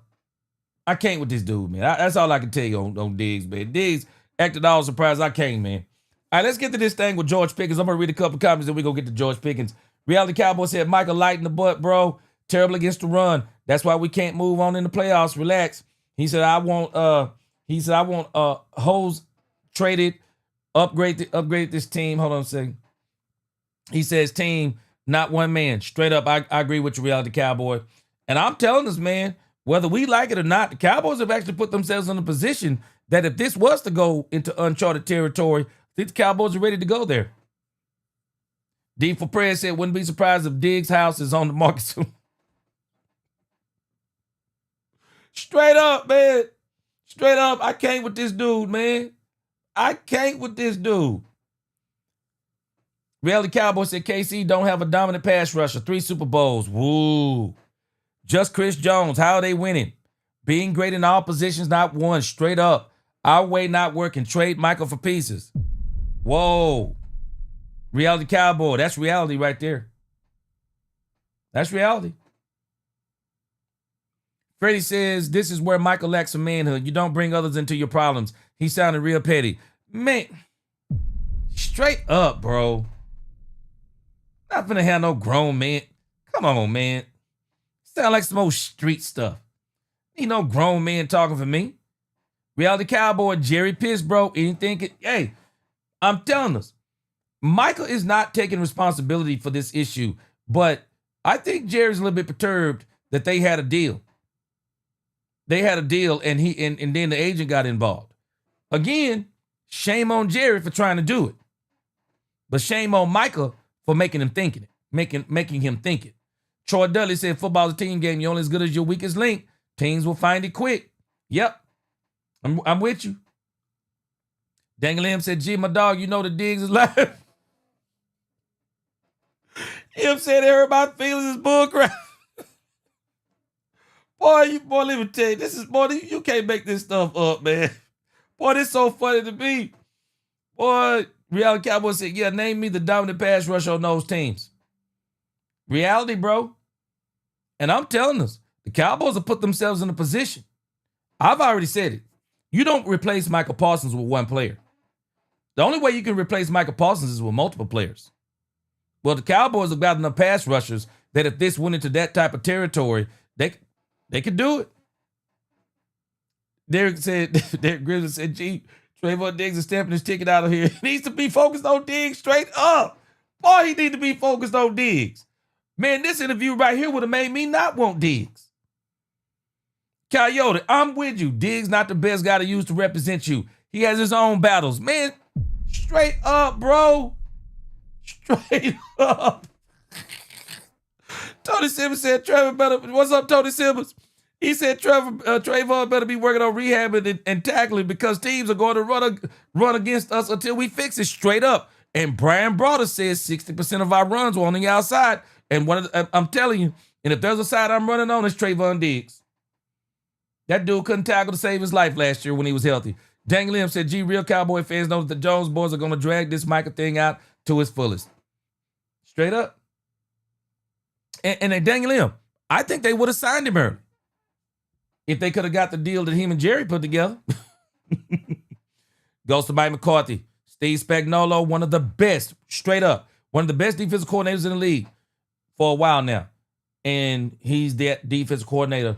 That was the defensive coordinator of the New York Giants when they beat Tom Brady and the Patriots. And G, like you said the other day, Jerry wants Micah to be the highest paid non-quarterback in the NFL. I 100% believe that. Steven is going to give Micah his money, and Jerry's just being a senile old man like he is. Straight up, Daniel Lim. Straight up, he going to give it to him. Ghost Mike McCarthy said Diggs is going to need a new agent after listening to that interview. Straight up, bro. Straight up. Straight up. Jamal said it would be in the Cowboys' best interest to separate Micah from Diggs. Best thing Shotty did was putting Micah next to Dak. Straight up. Straight up, Jamal. And I'm telling you, this would make me not want him on the team. Man, I don't need no grown man speaking up. That's crazy. Quack Quack said, you don't trade a player like Parsons. Well, I'm not saying, you know what? I say it depends. Nobody is untradeable. You can't let one man be the team. You can't let one man be the team. Because if you tell a man you don't trade a man like him, then he gonna act a fool. Now, I do think, though, you got to tell a player, you got to make sure a player like Parsons understands, hey, bro, we like you, but don't think we won't get rid of you. I think you got to let any player know that. All right, I'm going to come back to your comments in a moment. So let's get back to something more positive and productive. Let's go to George Pickens. Meanwhile, in other news, George Pickens, and first let's listen to Miles Sanders, then we're going to listen to George Pickens. In other news, we got a lot of positive things happening with the Cowboys. Extra absorbent, even for... So let's check out this Miles Sanders interview.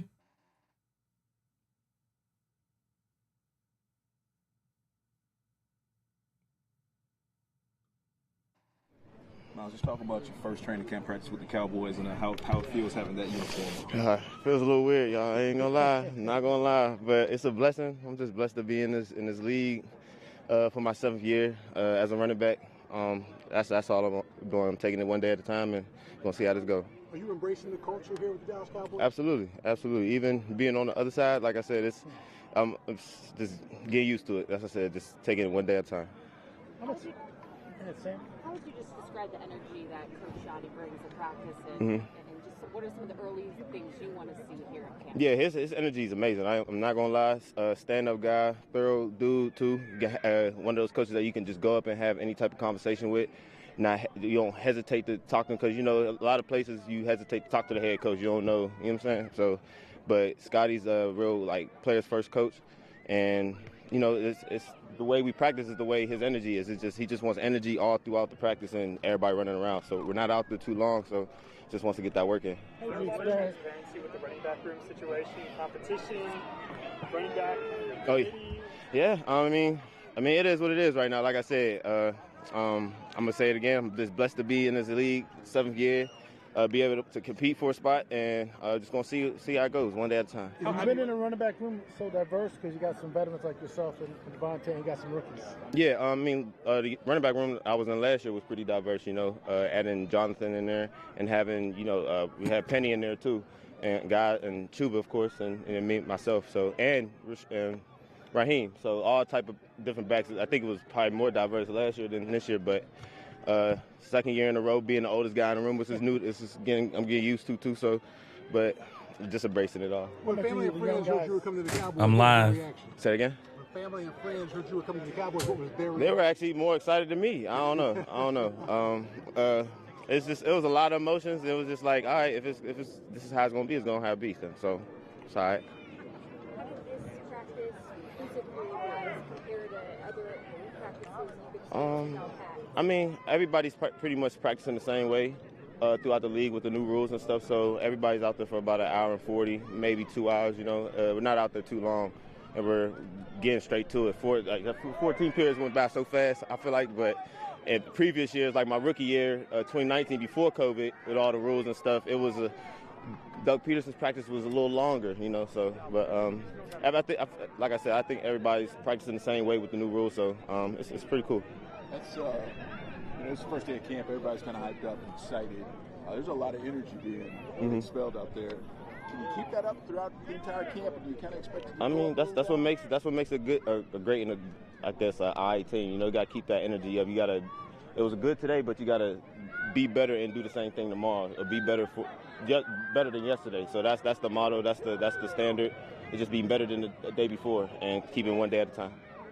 How important was it just to see the overall leaders of this team? I know Dak was here present, doing active work, Micah as well. Just how important was it just to see those leaders? And obviously, Scotty said, we need leadership right here. So just the importance of them showing up on it's a lot of buy-in with the new head coach with the change, and you can see what type of respect they have for Shotty, because I'm pretty sure Shotty just wanted guys to show up and just be there, just to have that type of atmosphere.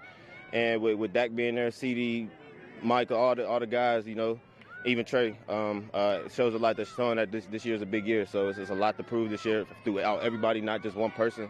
But yeah, it's take one day at a time. Coach has mentioned that he's like a player's coach, that he likes to bond with players. Yeah.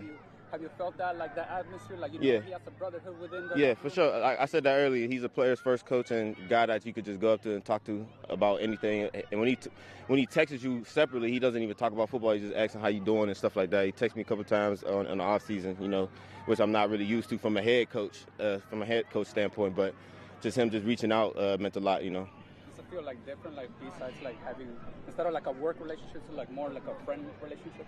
I mean, you still got to keep it professional at a certain point, but it still is a good feeling just knowing that a guy kind of understands the players.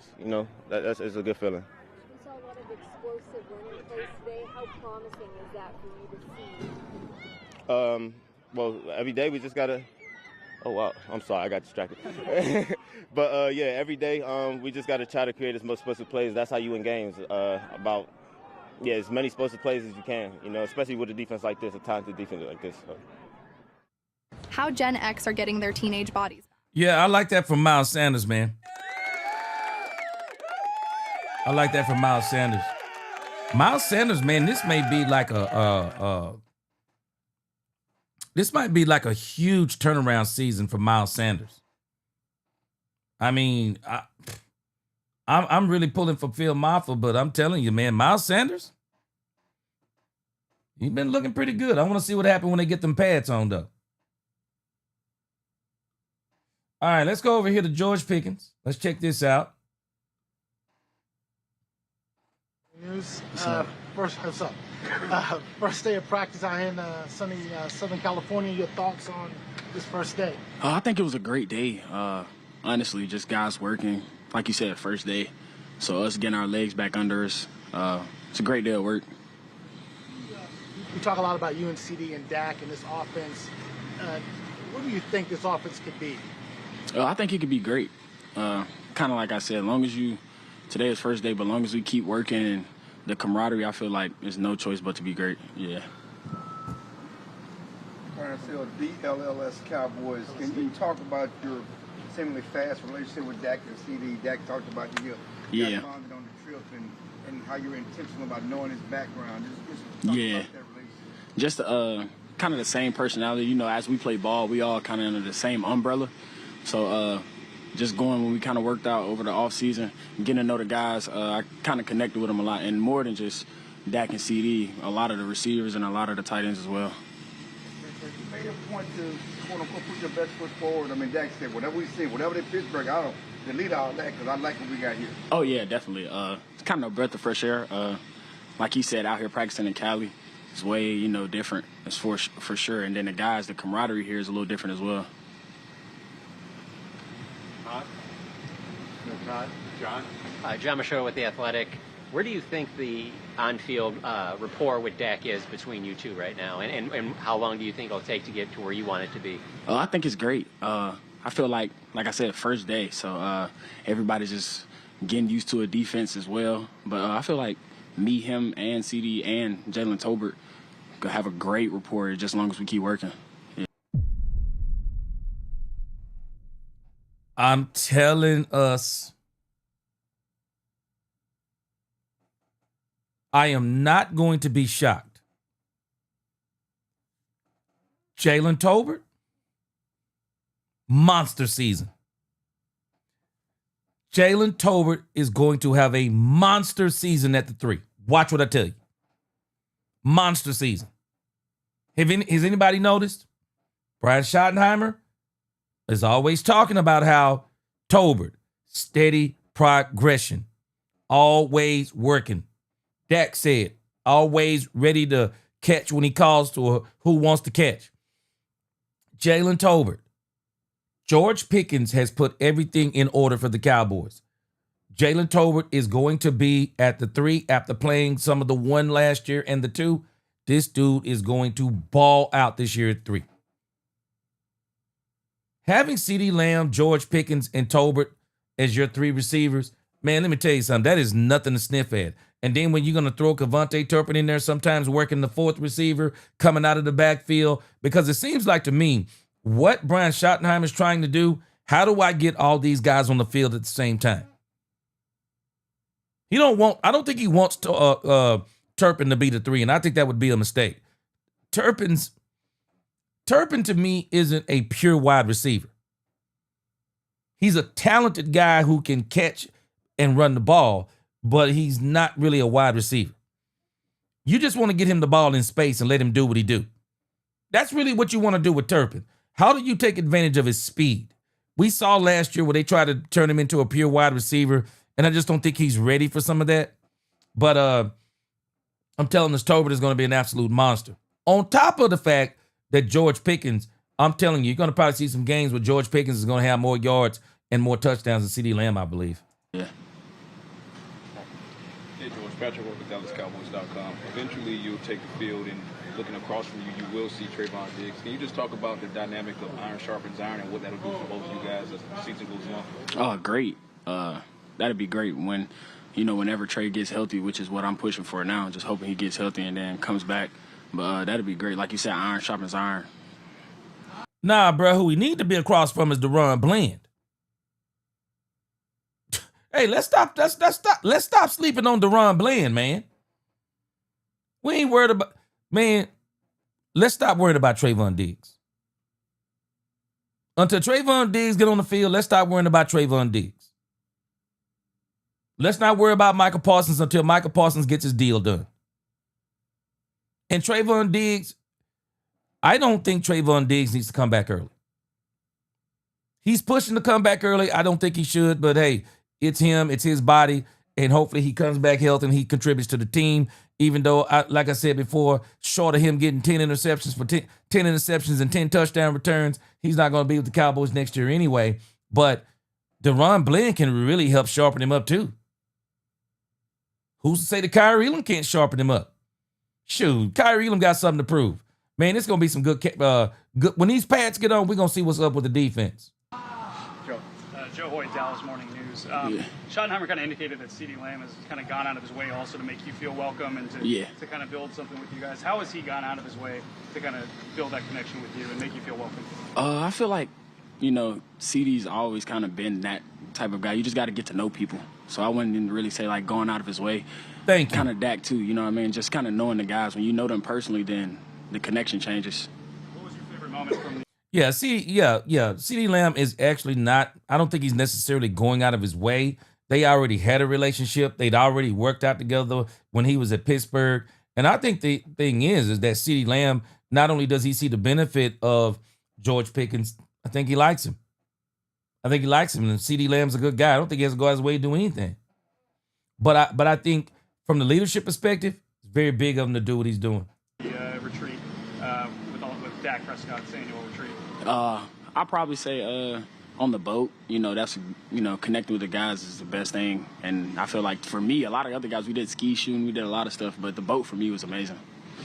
Did you expand on the boat? What was great about the boat? Jet skis and boat, just hang with the guys. Nothing too crazy, but besides football.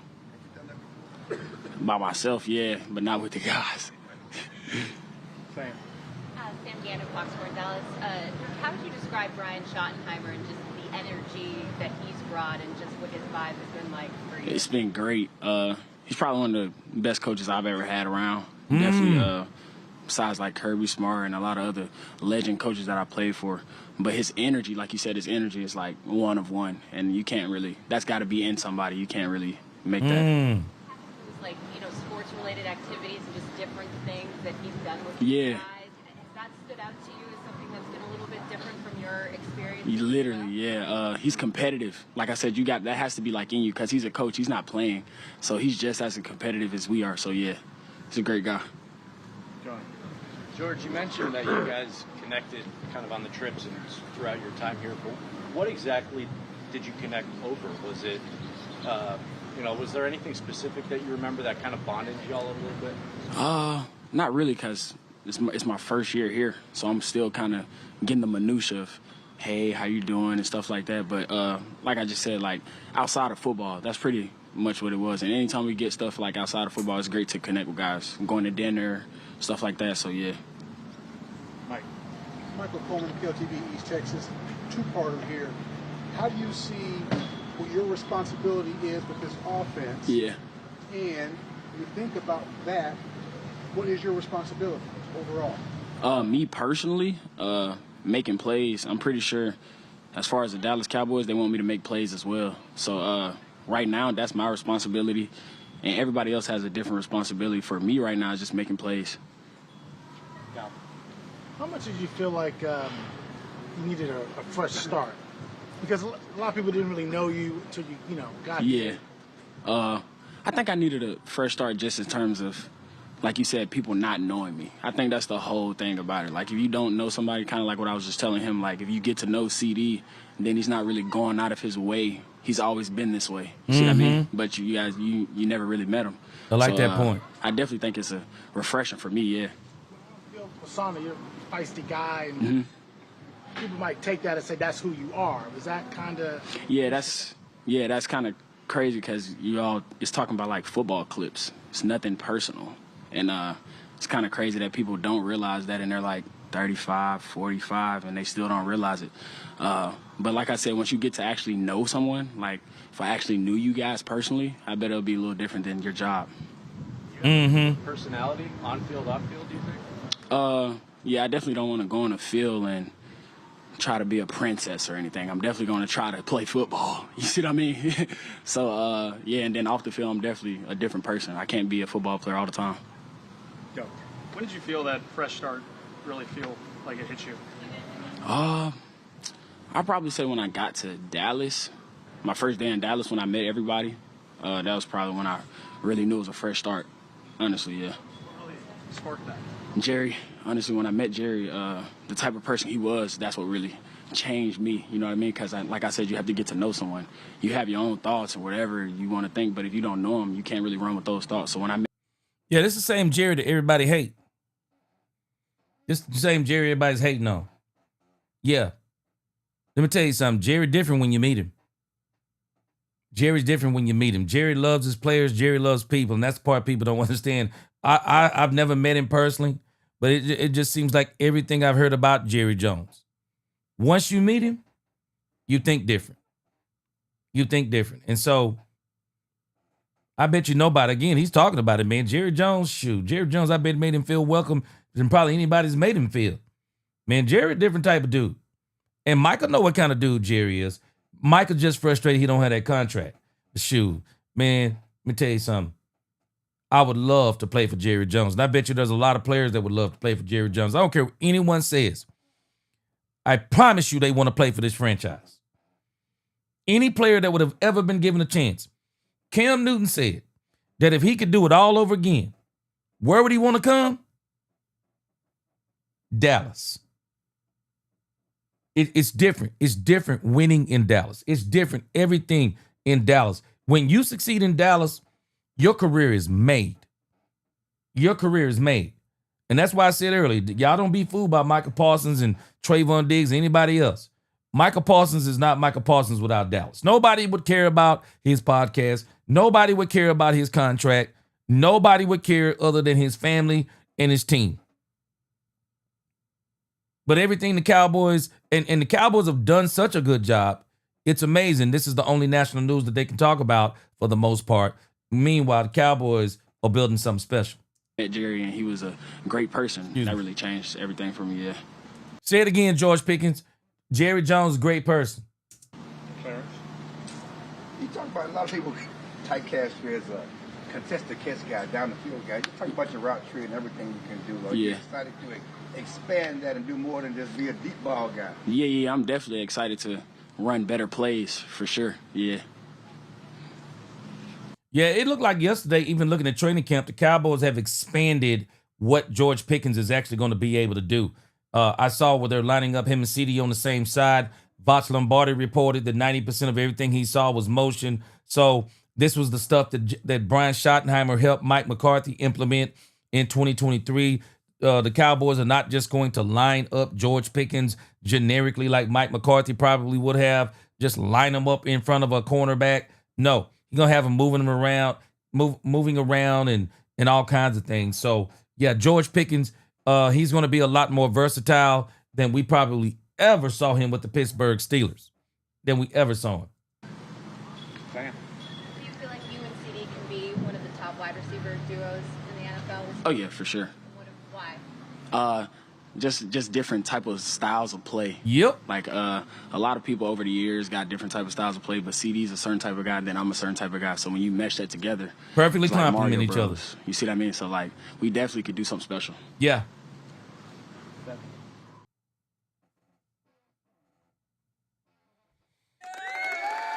Straight up.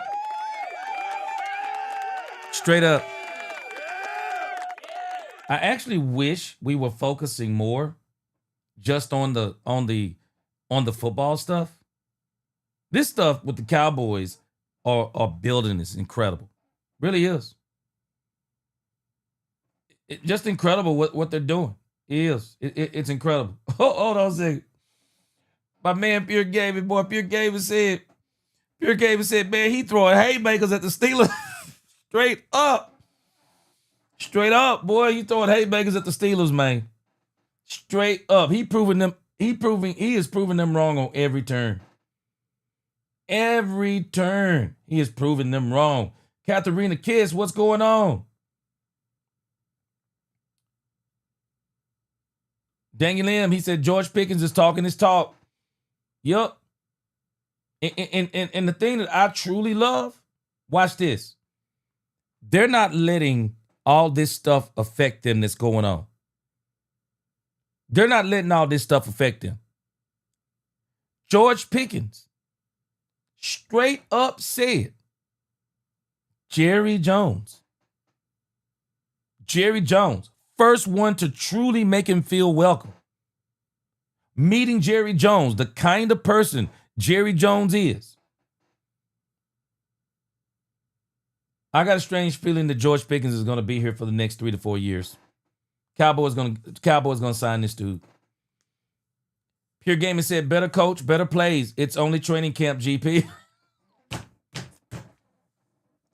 Hey, but for what we see in training camp, Pure Gaming, it does look like they have him doing some different things. Coyote said, GP might be dynamic. Can't wait to see him play. Oh, man, me neither. Boy, I'm telling you, I guarantee the Cowboys are going to unleash. The Cowboys are going to unleash him on the Eagles come opening night. Yeah, Coyote, he's got a quarterback now. Best quarterback he's ever had in his college and pro career. 555 Calix, what up? He said they sound in actually hold on. They sold in actually see the defensive line is small because they'll get pushed around in camp. Yeah, we're gonna see what our defense, if you're talking about our defense, we gotta see definitely what they're gonna look like. Let's see here. What's up, Tim Pennell? Freddie says the reason I have a little love for KC is because they were the original Dallas Texans back in the old days. Yeah, the original Dallas, yeah, for sure. Derek says, G, teams better not double team land with this dude on the other side. There's no way to, I don't think there's any way anybody's going to be able to double team anybody on the Cowboys.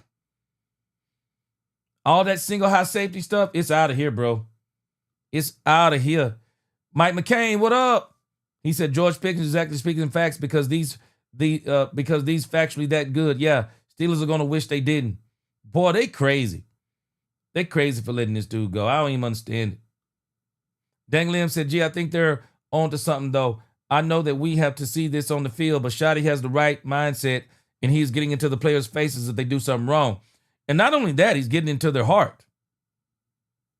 Schottenheimer is getting into their heart so he can get in their face.